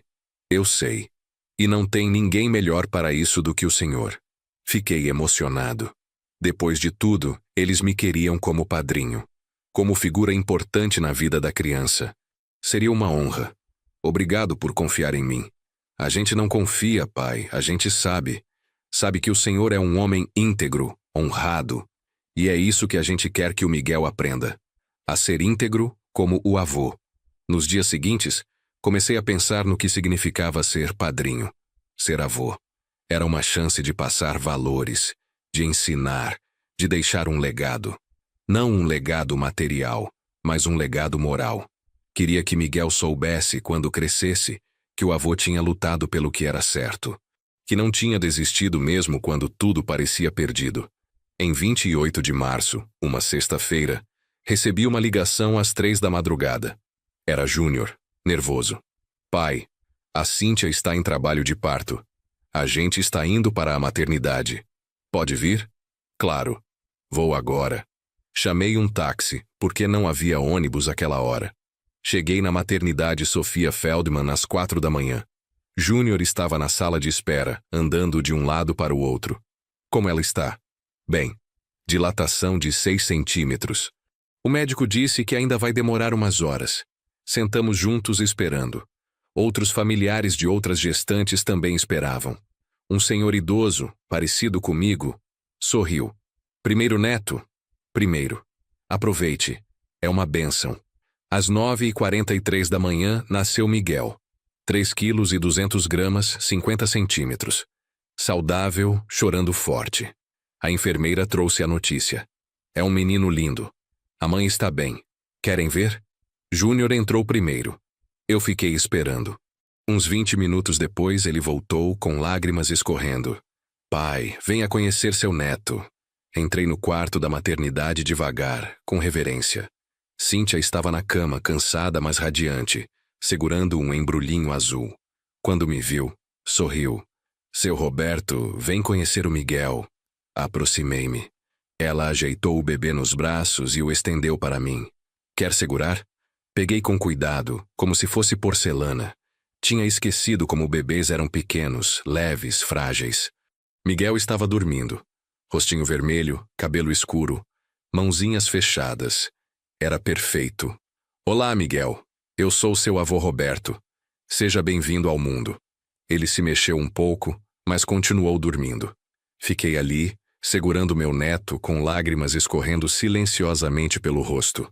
Júnior colocou a mão no meu ombro. Pai, obrigado. Por quê? Por estar aqui. Por nos dar essa chance. Por ser o avô que o Miguel merece. Fiquei na maternidade o dia todo. Ajudando no que podia, segurando Miguel quando pediam, tirando fotos. À noite, quando Júnior foi buscar roupas limpas em casa, fiquei sozinho com Cíntia alguns minutos. Ela aproveitou para falar. Seu Roberto, eu nunca pedi desculpas de verdade. Pelo que a gente fez. Pelo sofrimento que causamos. Eu sei que o Júnior já pediu. Mas eu precisava falar também. Eu estava errada. Muito errada. E se o senhor não tivesse lutado, a gente teria destruído essa família completamente. Cíntia, o passado é passado. O importante é o presente e o futuro desse menino. Ela acenou, emocionada. E eu prometo mesmo, que a gente vai criar ele com os valores certos. Honestidade, respeito, amor. Para ele nunca fazer com ninguém o que a gente fez com o Senhor. Eu acredito em vocês. E vou estar aqui para ajudar nisso. 3 dias depois, Cíntia e Miguel receberam alta. Júnior me ligou. Pai, a gente está indo para casa. Quer vir com a gente? Ajudar na adaptação? Claro. Passei os primeiros dias na casa deles ajudando. Segurando Miguel quando Cíntia precisava descansar. Fazendo compras no mercado. Cozinhando refeições simples. Sendo avô. Ser avô era diferente de ser pai. Tinha menos responsabilidade, mas o mesmo amor. Talvez até mais porque era amor sem a pressão da criação, sem o medo de errar. Abril foi um mês de adaptação. Júnior e Cíntia estavam exaustos, como todos os pais de recém-nascidos. Miguel chorava muito à noite. Mamava a cada 3 horas. Exigia atenção constante. Eu ia lá algumas tardes por semana para dar um alívio. Ficava com Miguel enquanto eles dormiam, ou faziam tarefas da casa, ou simplesmente respiravam. Descobri que tinha jeito com bebês. Conseguia acalmar Miguel quando ele chorava. Ninava no braço, cantava músicas antigas que cantava para Júnior quando ele era bebê. Miguel parecia gostar. Parava de chorar e me olhava com aqueles olhinhos curiosos. Um dia, enquanto ninava Miguel, Júnior me observava da porta do quarto. Sorriu. O senhor é um avô natural. Tive um bom treinamento. Você. Júnior ficou em silêncio um momento. Pai, eu nunca te agradeci direito. Por me criar. Por trabalhar tanto para me dar educação, casa, comida. Eu fui um filho ingrato. Não pense nisso agora, Júnior. Não, eu preciso pensar. Porque agora eu sou pai. E eu entendo o sacrifício que é. E entendo como é doloroso quando o filho não valoriza. Pai, eu prometo. Vou criar o Miguel para ser grato. Para valorizar o que tem. Para nunca fazer o que eu fiz. Essa conversa foi um turning point. Foi o momento em que percebi que Júnior não estava apenas dizendo o que eu queria ouvir. Ele estava genuinamente transformado pela paternidade. Em maio, Miguel completou 1 mês. Fizemos uma festinha simples no apartamento. Eu, Agenor, Dona Neuza, alguns amigos do casal. Bolo de chocolate, salgadinhos, refrigerante. Tiramos muitas fotos. Numa dessas fotos estou eu segurando Miguel, com Júnior ao meu lado. 3 gerações. Avô, pai, neto. Olhando para aquela foto, pensei em tudo que tinha acontecido para chegarmos ali. A dor, a traição, a luta, o perdão, a reconciliação. Valeu a pena? Valeu. Porque se eu tivesse desistido, se tivesse deixado a raiva vencer, não estaria ali. Não seria avô. Não teria essa família imperfeita, mas real. Em junho, fizemos o batizado do Miguel. Foi numa igreja pequena do bairro deles, numa manhã de domingo. Eu estava nervoso. Ser padrinho era responsabilidade. O padre, um homem jovem de uns 40 anos, fez uma cerimônia bonita. Falou sobre o compromisso dos pais e padrinhos em educar a criança nos caminhos da fé e da ética. Quando chegou a hora dos padrinhos fazerem os votos, fiquei de pé ao lado da madrinha, uma amiga da Cíntia, e repeti as palavras solenes. Comprometo-me a auxiliar os pais na educação cristã desta criança, sendo exemplo de fé e conduta. Eram palavras pesadas, mas eu as disse com convicção. No final da cerimônia, o padre me chamou para segurar Miguel. Fez uma oração especial.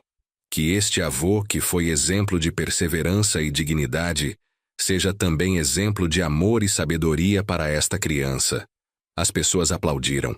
Depois da cerimônia, houve um almoço no apartamento. Nada luxuoso, mas feito com carinho. Strogonoff de frango, arroz, batata palha, sobremesa de brigadeiro e beijinho. Durante o almoço, Agenor fez um brinde.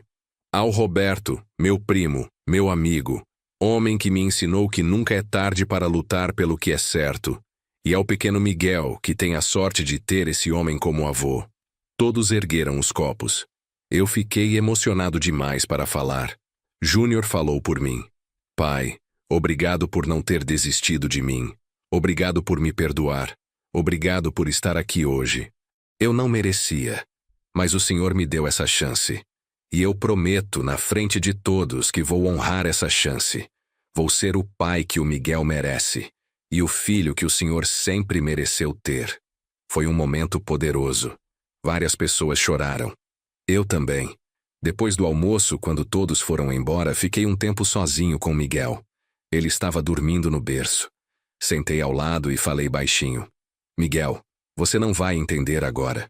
Mas um dia, quando crescer, quero que saiba. A vida vai te derrubar às vezes. Pessoas que você ama vão te decepcionar. Vai ter momentos que você vai querer desistir. Mas não desista. Lute. Lute pela sua dignidade, pelos seus direitos, pelo que é certo. Porque no final é isso que define quem você é. Julho e agosto passaram numa rotina agradável. Eu visitava Miguel 2 vezes por semana. Via ele crescer, mudar, desenvolver. Com 2 meses já ensaiava sorrisos. Com 3, reconhecia minha voz. Júnior tirava férias em agosto e aproveitou para fazer uma pequena viagem com Cíntia e Miguel. Foram para uma cidade histórica do interior, Tiradentes. Me convidaram, mas recusei gentilmente. Vocês precisam desse tempo em família. Os 3. Aproveitem. Me mandaram fotos todos os dias. Miguel nos braços do pai, nas igrejas históricas. Miguel dormindo no colo da mãe, num restaurante aconchegante. Miguel sorrindo, descobrindo o mundo. Enquanto eles viajavam, usei o tempo para refletir sobre tudo. Escrevi uma espécie de diário, registrando toda a jornada. Desde a morte da Marlene, passando pela traição do Júnior, a luta judicial, a reconquista da casa, até o nascimento do Miguel. Não sei se alguém além de mim vai ler um dia, mas precisava registrar. Precisava deixar escrito que essas coisas acontecem, mas podem ter final feliz. Em setembro, recebi um convite inesperado. Era de uma universidade federal, da Faculdade de Direito. Queriam que eu desse uma palestra sobre direitos dos idosos e violência familiar, para estudantes de direito que estavam estudando direito de família e estatuto do idoso. Aceitei. A palestra foi num auditório grande, com uns 100 alunos. Contei minha história de forma resumida, focando nos aspectos legais. Explicou como tinha juntado provas, como tinha encontrado advogado, como o processo tinha corrido. Os alunos fizeram várias perguntas inteligentes. Uma aluna perguntou: Senhor Roberto, o senhor acha que o sistema judicial brasileiro protege adequadamente os idosos? Respondi honestamente: nem sempre. Processos são lentos, caros, burocráticos. Muitos idosos desistem no meio do caminho. Mas a lei existe. E se a gente não usar a lei, ela não serve para nada.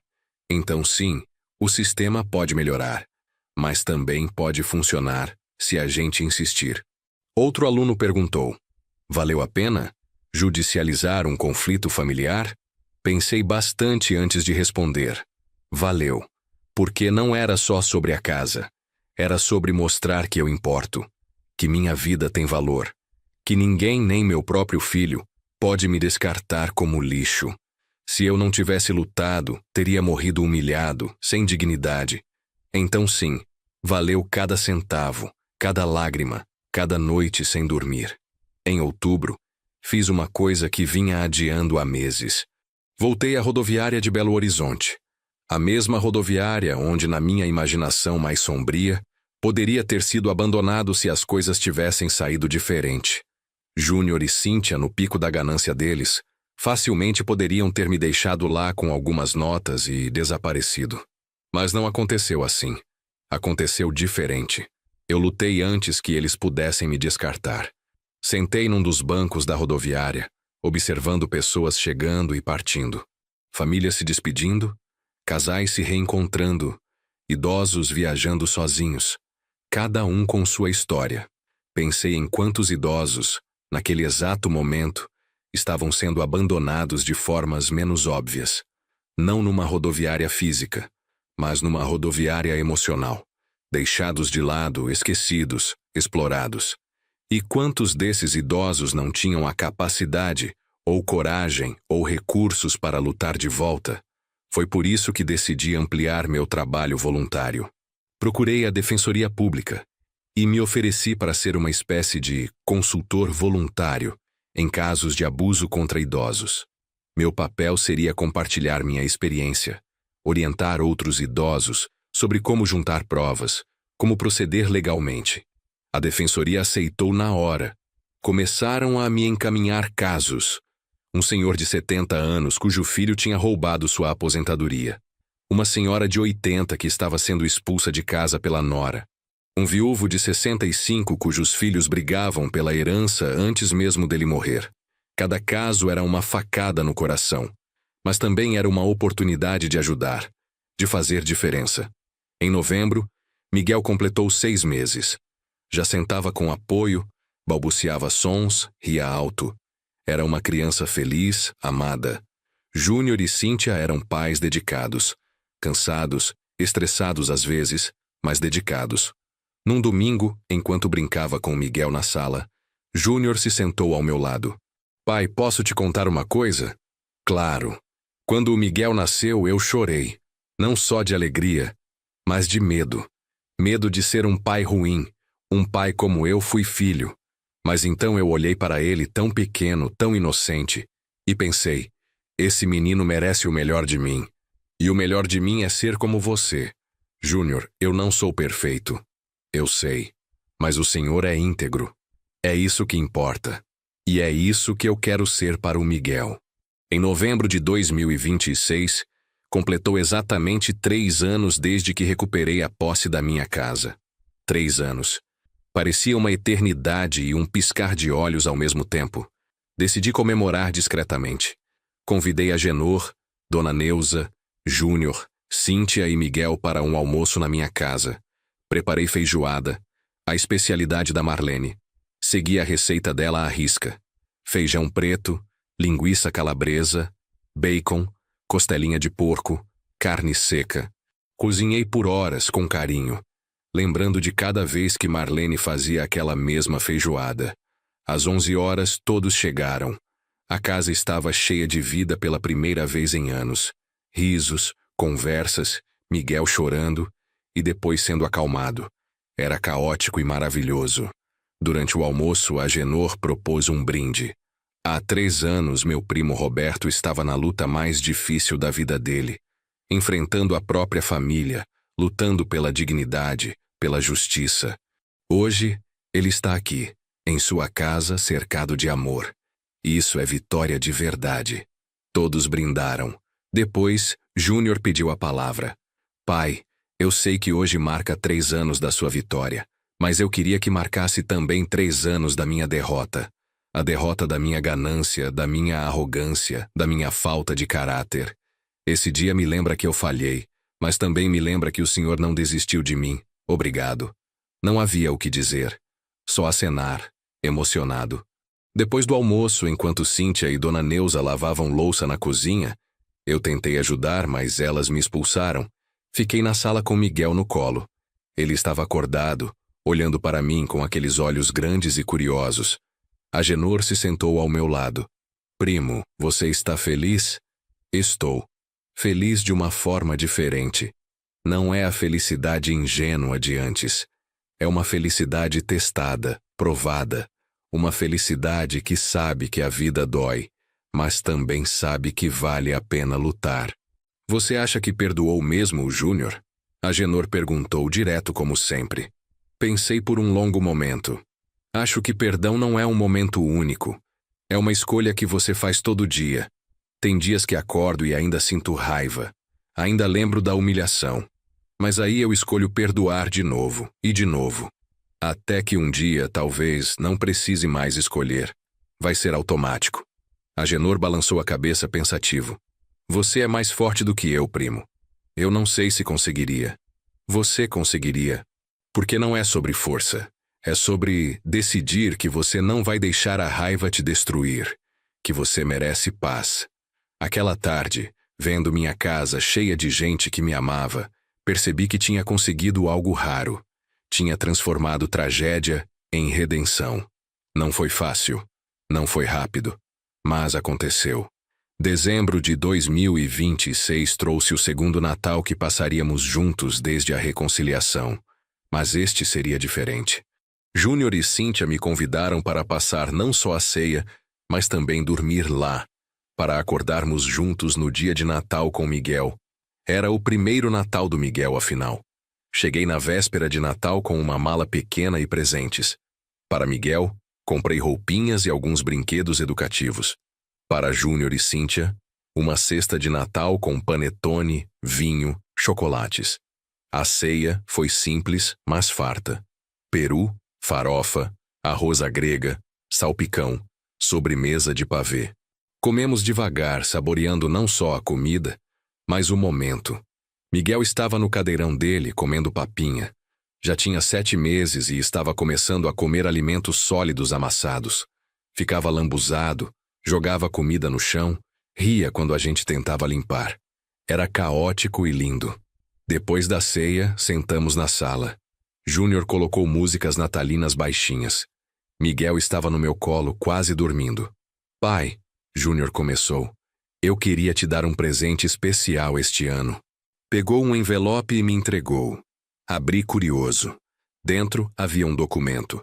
Era a última certidão do cartório de registro de imóveis, atualizada, mostrando que minha casa estava registrada em meu nome, sem nenhuma pendência, nenhuma sombra do passado.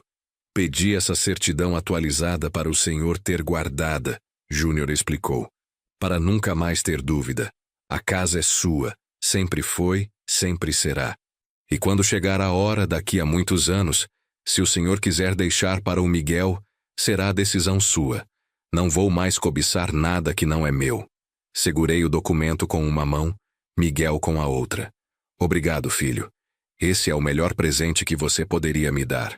Não o papel, mas a certeza de que você realmente mudou. Naquela noite, dormi no quartinho de hóspedes deles. Era pequeno, mas confortável. Pela primeira vez em anos, dormi numa casa com meu filho sob o mesmo teto sem medo, sem desconfiança, sem amargor, só com paz. Na manhã de Natal, acordei com Miguel chorando. Era cedo, umas 6 da manhã. Levantei antes de Júnior e Cíntia e fui até o quartinho dele. Vem cá, meu neto, vamos deixar papai e mamãe dormirem mais um pouco. Peguei Miguel no colo, preparei a mamadeira que Cíntia tinha deixado pronta na geladeira, aqueci isso e sentei com ele na sala. Enquanto ele mamava, olhei pela janela. O sol estava nascendo, pintando o céu de laranja e rosa. Era um novo dia, um novo começo, um novo Natal. E pela primeira vez em muitos anos, eu estava genuinamente feliz. Não feliz apesar de tudo que tinha acontecido, mas feliz por causa de tudo que tinha acontecido. Porque a dor tinha me ensinado força, a traição tinha me ensinado a lutar, e o perdão tinha me ensinado paz. Janeiro de 2027 começou com novidades. Júnior recebeu uma promoção significativa no trabalho. Agora era gerente regional da rede de lojas de celulares onde trabalhava. O salário praticamente dobrou. Pela primeira vez em anos, eles estavam confortáveis financeiramente. A primeira coisa que Júnior fez com o dinheiro extra foi me procurar. Pai, agora que estou ganhando melhor, quero ajudar o senhor. Com as contas, com a manutenção da casa, com o que precisar. Agradeci, mas recusei. Júnior, eu estou bem. Minha aposentadoria dá conta de tudo. Usa esse dinheiro para criar o Miguel direito. Poupança para a educação dele, plano de saúde bom, essas coisas. Mas, pai... Sem mas. Eu criei você praticamente sozinho com a Marlene, ganhando muito menos do que você ganha hoje. E a gente conseguiu. Você também vai conseguir. E vai conseguir com dignidade, sem roubar ninguém. Ele aceitou, mas insistiu em pelo menos pagar o IPTU da minha casa todo ano. Deixa eu fazer isso, pai.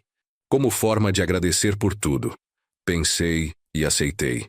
Era um gesto simbólico, mas significava muito. Em fevereiro comecei a escrever um livro. Nada profissional, apenas para deixar registrado. Título provisório: A Casa que Quase Perdi. Como recuperei minha dignidade e minha família. Escrevia à mão em cadernos velhos de madrugada quando não conseguia dormir. Revisitava cada detalhe, cada emoção, cada decisão. Era terapêutico. Também era doloroso, mas necessário. Dr. Mauro, quando soube do livro, me incentivou. Roberto, sua história pode ajudar muita gente. Quando terminar, posso ajudar a publicar independentemente, nem que seja só para distribuir em bibliotecas e ONGs. A ideia me agradou. Não queria dinheiro ou fama. Queria apenas que outros idosos soubessem que era possível lutar, possível vencer, possível reconstruir. Em março, Miguel completou 1 ano. Fizeram uma festa no apartamento. Decoração simples de balões, bolo de chocolate, salgadinhos. Umas 30 pessoas, entre familiares e amigos. Tirei dezenas de fotos. Miguel com a carinha lambuzada de bolo. Miguel tentando soprar a velhinha, sem sucesso. Miguel rindo no colo do pai. Numa dessas fotos estamos os 4. Eu, Júnior, Cíntia e Miguel. 4 gerações em harmonia. Quando olho essa foto, penso, valeu a pena cada segundo de luta. Em abril comecei uma tradição. Todo domingo de manhã, passava algumas horas com Miguel enquanto Júnior e Cíntia faziam coisas de casal. Levava Miguel para o parque. Ou ficava com ele em casa mesmo, brincando.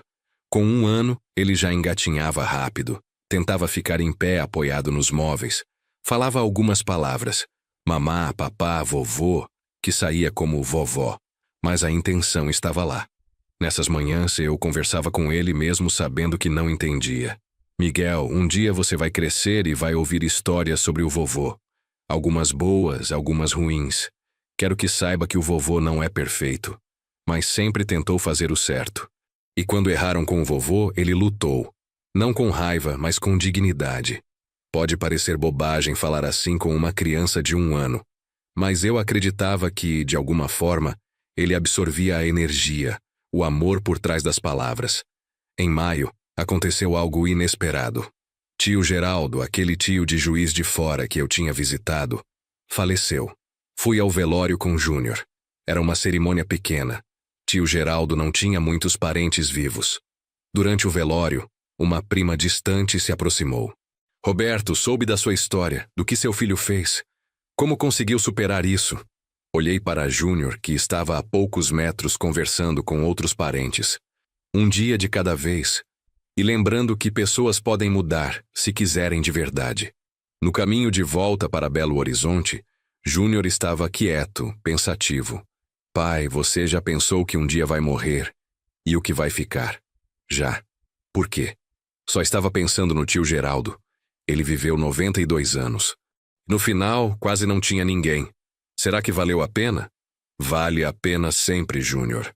Não pelo quanto tempo você vive, mas por como você vive. Tio Geraldo viveu com honra, trabalhou honestamente, criou filhos, foi bom com as pessoas. No final, é isso que importa. E quando o senhor morrer, o que vai ficar? Silêncio. Então respondi. Vai ficar você. Vai ficar o Miguel. Vai ficar a casa que lutei para manter. Vai ficar a história de que é possível se levantar depois de cair. E vai ficar o exemplo de que família, apesar de tudo, vale a pena. Em junho, Júnior e Cíntia me deram uma notícia. Tinham juntado dinheiro e iam comprar um apartamento próprio. Nada luxuoso, mas deles. Financiamento de 20 anos, mas seria deles. Pai, a gente aprendeu. Aprendeu que a única coisa que vale a pena é o que a gente conquista honestamente. Fiquei orgulhoso. Era um sinal concreto de que tinham realmente mudado. Trabalhavam duro, poupavam, planejavam o futuro. O apartamento ficava no bairro Eldorado, zona oeste de Contagem. 2 quartos, sala, cozinha, uma vaguinha de garagem. Pequeno, mas adequado para eles 3. Ajudei na mudança. Não carregando coisas pesadas, óbvio, mas organizando, limpando, montando móveis simples. Era bom ver meu filho construindo um patrimônio honesto. No dia que receberam as chaves, Júnior me chamou para uma conversa no quartinho que seria do Miguel. Pai, este quarto vai ser do Miguel. Mas quero que saiba, sempre vai ter um lugar para o senhor na nossa casa. Se um dia o senhor precisar, se ficar doente, se não puder mais morar sozinho, o senhor vem para cá. Mas não como invasor. Não como peso, como pai, como avô, como família. Abracei meu filho emocionado. Obrigado, mas por enquanto estou bem na minha casa. Na casa que lutei para manter.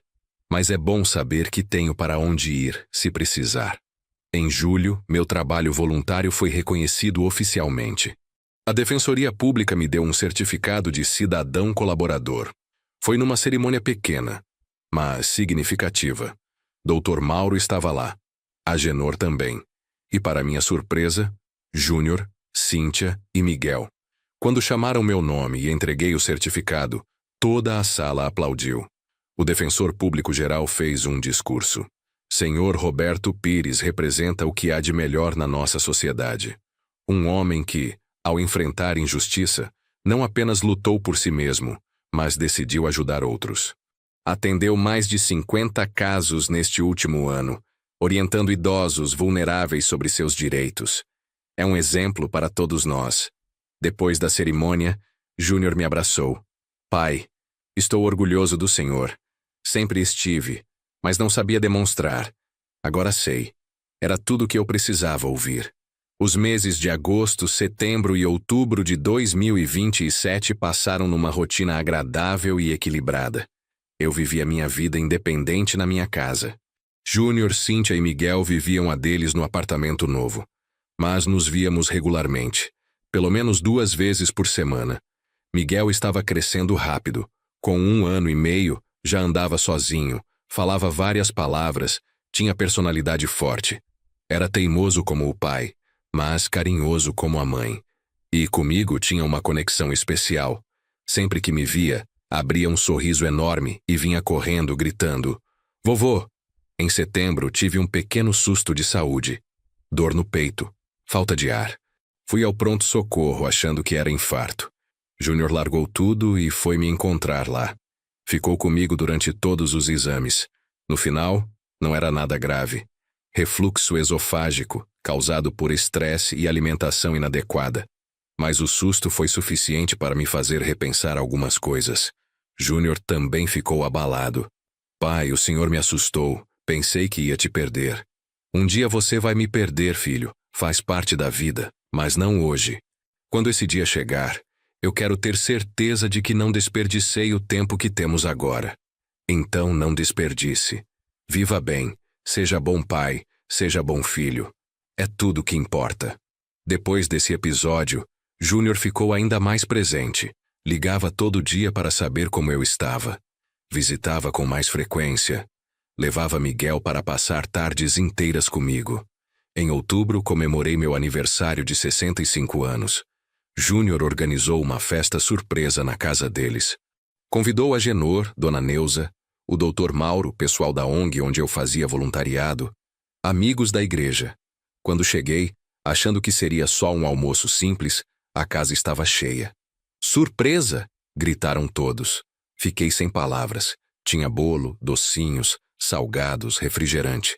E um banner escrito: 65 anos de Roberto Pires.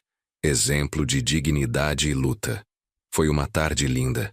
As pessoas compartilharam histórias sobre mim, sobre como eu tinha impactado suas vidas.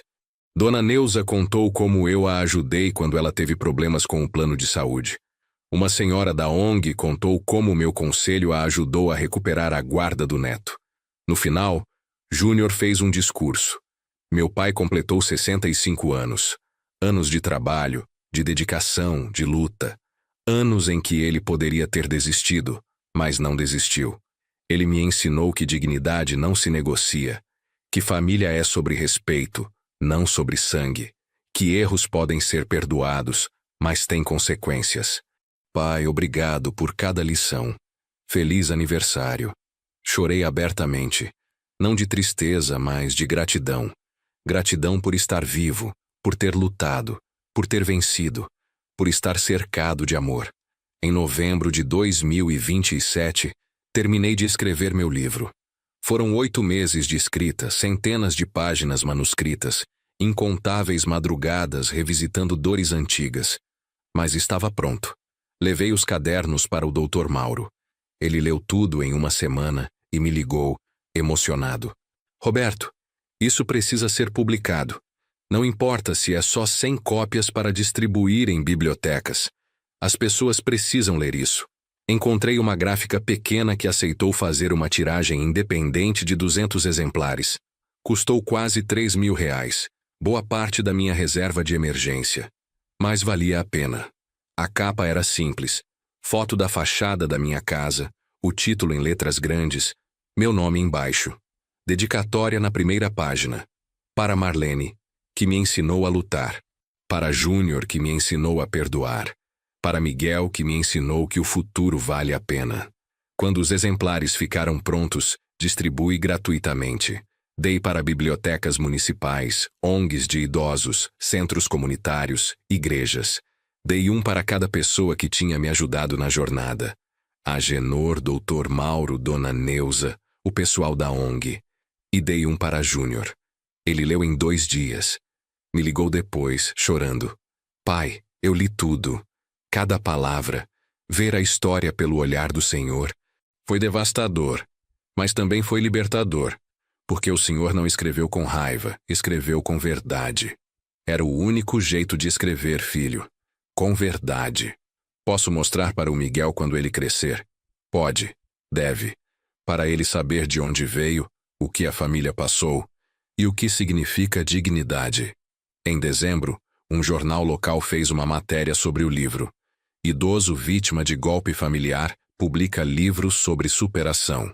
A matéria repercutiu. Recebi mensagens de todo o estado, de gente pedindo exemplares, compartilhando histórias semelhantes, agradecendo por tornar o assunto público. Até considerei fazer uma segunda tiragem, mas decidi que não. Os 200 exemplares eram suficientes. Não era sobre quantidade, era sobre impacto. Dezembro de 2027. Mais um Natal se aproximava. O terceiro Natal que passaríamos juntos desde a reconciliação. Mas este tinha algo especial. Seria na minha casa. Júnior sugeriu. Pai, todos esses anos a gente comemorou na nossa casa. Que tal comemorar na casa do Senhor? Na casa que o Senhor lutou para manter? A ideia me agradou. Preparei a casa com esmero. Limpei tudo, decorei com pisca-pisca e uma árvore de Natal pequena. Comprei ingredientes para fazer a ceia. Pernil, farofa, arroz, salada. Cíntia se ofereceu para fazer as sobremesas. Na véspera de Natal, eles chegaram cedo. Júnior trouxe vinho. Cíntia trouxe pavê e pudim. Miguel, agora com 1 ano e 9 meses, estava fascinado com as luzes da árvore. Cozinhamos juntos. Foi caótico, divertido, barulhento. Miguel brincava com panelas vazias no chão da cozinha, enquanto nós preparávamos a ceia. Era exatamente como eu imaginava que famílias deveriam ser. À noite, sentamos para jantar. Antes de começar, pedi licença para fazer uma oração. Não era religioso fanático, mas parecia apropriado. Senhor, obrigado por esta mesa farta. Obrigado por esta família imperfeita, mas amada. Obrigado por me dar forças para lutar quando tudo parecia perdido. E obrigado por me dar sabedoria para perdoar quando a vitória chegou. Amém. Amém. Repetiram Júnior e Cíntia. Comemos devagar, conversando, rindo. Miguel fazia bagunça, jogava comida, mas ninguém se importava. Depois da ceia, trocamos presentes. Para Miguel, comprei um triciclo vermelho. Ele ficou louco de alegria, querendo andar imediatamente pela casa. Para Júnior e Cíntia, dei um porta-retratos duplo. De um lado, a foto antiga de nós 3 no parque. Do outro, uma foto recente, tirada no meu aniversário, com Miguel no colo. Júnior olhou para as fotos comparando. 20 anos entre uma foto e outra. Quanto sofrimento no meio, mas também quanto crescimento. E me deram um presente. Uma placa de madeira gravada com os dizeres: esta casa pertence a Roberto Pires. Foi conquistada com trabalho, defendida com coragem, e será sempre um símbolo de dignidade. Penduramos a placa na sala, ao lado das fotos de família. Ali ficaria para sempre, lembrando do que passamos e do que superamos. Não vou relatar cada detalhe dos anos seguintes. Seria repetitivo, mas posso resumir. A vida continuou. Miguel cresceu. Com 2 anos, falava frases completas. Com 3, começou na escolinha. Com 4, já sabia o nome do vovô por extenso e dizia para todo mundo: "Meu vovô é o homem mais forte do mundo." Júnior continuou progredindo na carreira. Eventualmente se tornou diretor regional, supervisionando várias lojas. Comprou um carro usado, mas digno. Trocou o apartamento pequeno por um de 3 quartos. Sempre com um trabalho honesto, sem atalhos. Cíntia abriu um segundo salão de beleza. Tinha 3 funcionárias. Era empreendedora de sucesso. E sempre acreditava parte desse sucesso à lição que aprendeu comigo. Seu Roberto me ensinou que nada que vale a pena vem fácil. Eu continuei minha vida. Fiz 66, 67, 68 anos. A saúde ia bem, considerando a idade. Algumas dores nas costas, artrite leve nos dedos, nada que atrapalhasse muito. Continuei com o voluntariado até os 70 anos, quando decidi desacelerar. O livro continuou circulando. Mesmo anos depois, ainda recebia mensagens de gente que tinha lido, que tinha se inspirado, que tinha usado minha história para lutar pelas próprias. Em 2030, quando fiz 70 anos, Júnior organizou outra festa. Menor que a de 65 anos, mais íntima. Só família próxima e amigos queridos. Miguel, agora com 4 anos, fez um desenho para mim. Era a casa, colorida com giz de cera, e 4 bonecos palito. Ele, o pai, a mãe e eu. Vovô, essa é nossa família. Guardei aquele desenho como um tesouro. Representava tudo que eu tinha lutado para preservar. Não a casa física, embora ela fosse importante, mas a ideia de família, de pertencimento, de amor. Às vezes, quando estava sozinho, olhava para trás e me perguntava: e se eu não tivesse lutado, e se tivesse desistido? A resposta era assustadora. Estaria morto provavelmente. Não fisicamente, mas por dentro. Teria morrido como um homem derrotado, humilhado, sem dignidade. Ao invés disso, estava vivo. Realmente vivo. Com propósito, com família, com paz. Marlene diria que estava orgulhosa. E eu acreditava que de onde estivesse, ela realmente estava. Esta é minha história. A história de Roberto Pires, um homem comum que passou por algo extraordinariamente doloroso e sobreviveu. Não sou herói. Sou apenas alguém que se recusou a ser vítima para sempre. Se você está lendo ou ouvindo isso, talvez esteja passando por algo parecido. Talvez um filho, uma filha, um neto esteja te roubando, te manipulando, te diminuindo. Quero que saiba, você não está sozinho. E você pode lutar. Não vai ser fácil. Vai doer. Vai custar dinheiro, tempo, lágrimas. Mas sua dignidade vale tudo isso. Algumas lições que aprendi e quero compartilhar. Primeira, documente tudo. Todo documento importante, guarde cópias em lugares seguros. Toda conversa suspeita, grave se puder, respeitando a lei. Todo comportamento abusivo, registre. Provas são sua arma mais forte. Segunda, procure ajuda profissional. Advogado, assistente social, defensoria pública. Não tente lutar sozinho. Existem pessoas e instituições prontas para ajudar. Terceira, não tenha vergonha.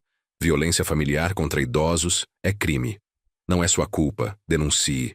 Quarta, perdoe, mas não esqueça. Perdão é para sua própria paz, não para absolver o agressor. Mas perdoar não significa voltar a confiar cegamente. Confiança se reconstrói devagar. Quinta, nunca desista da sua dignidade. Você importa. Sua vida tem valor. Não deixe ninguém te convencer do contrário. E se você é do outro lado, se você é o filho, a filha, o neto que está pensando em se aproveitar de um idoso, não faça isso. Você pode achar que é esperto, que vai conseguir. Talvez até consiga por um tempo. Mas no fundo você vai se destruir. Vai perder sua humanidade. Vai perder o respeito próprio. E um dia, quando estiver velho também, vai se lembrar com vergonha do que fez. Meu filho quase se perdeu para sempre. Felizmente, ele acordou a tempo. Reconheceu o erro. trabalhou para se redimir. E hoje temos uma relação boa, não perfeita, mas boa. Mas poderia ter sido diferente. Ele poderia ter insistido no erro. E aí teríamos nos perdido para sempre. Então, se você está nessa encruzilhada, pensando em tirar vantagem de um idoso vulnerável, pare. Pense nas consequências. Pense no tipo de pessoa que você quer ser e escolha o caminho certo. Porque no final, quando você olhar no espelho, a única pessoa que você não pode enganar é você mesmo. Minha história termina bem. Não terminou com riqueza ou fama. Terminou com dignidade, família e paz. E para mim, isso é tudo. Tenho minha casa. Tenho meu filho de volta, não como era antes, mas de uma forma nova, mais madura. Tenho meu neto, que me enche de alegria e esperança. Tenho minha história registrada neste livro, ajudando outros. E tenho minha consciência limpa. Lutei quando precisei. Perdoei quando pude. Vivi com dignidade. No final, é isso que importa. Não quanto tempo você vive, mas como você vive. Obrigado por me ouvir. Obrigado por se importar. E se você está lutando sua própria batalha agora, força. Você consegue. Vale a pena. Sua dignidade vale tudo. Roberto Pires, 70 anos. Belo Horizonte, Minas Gerais. Um homem comum que se recusou a ser descartado.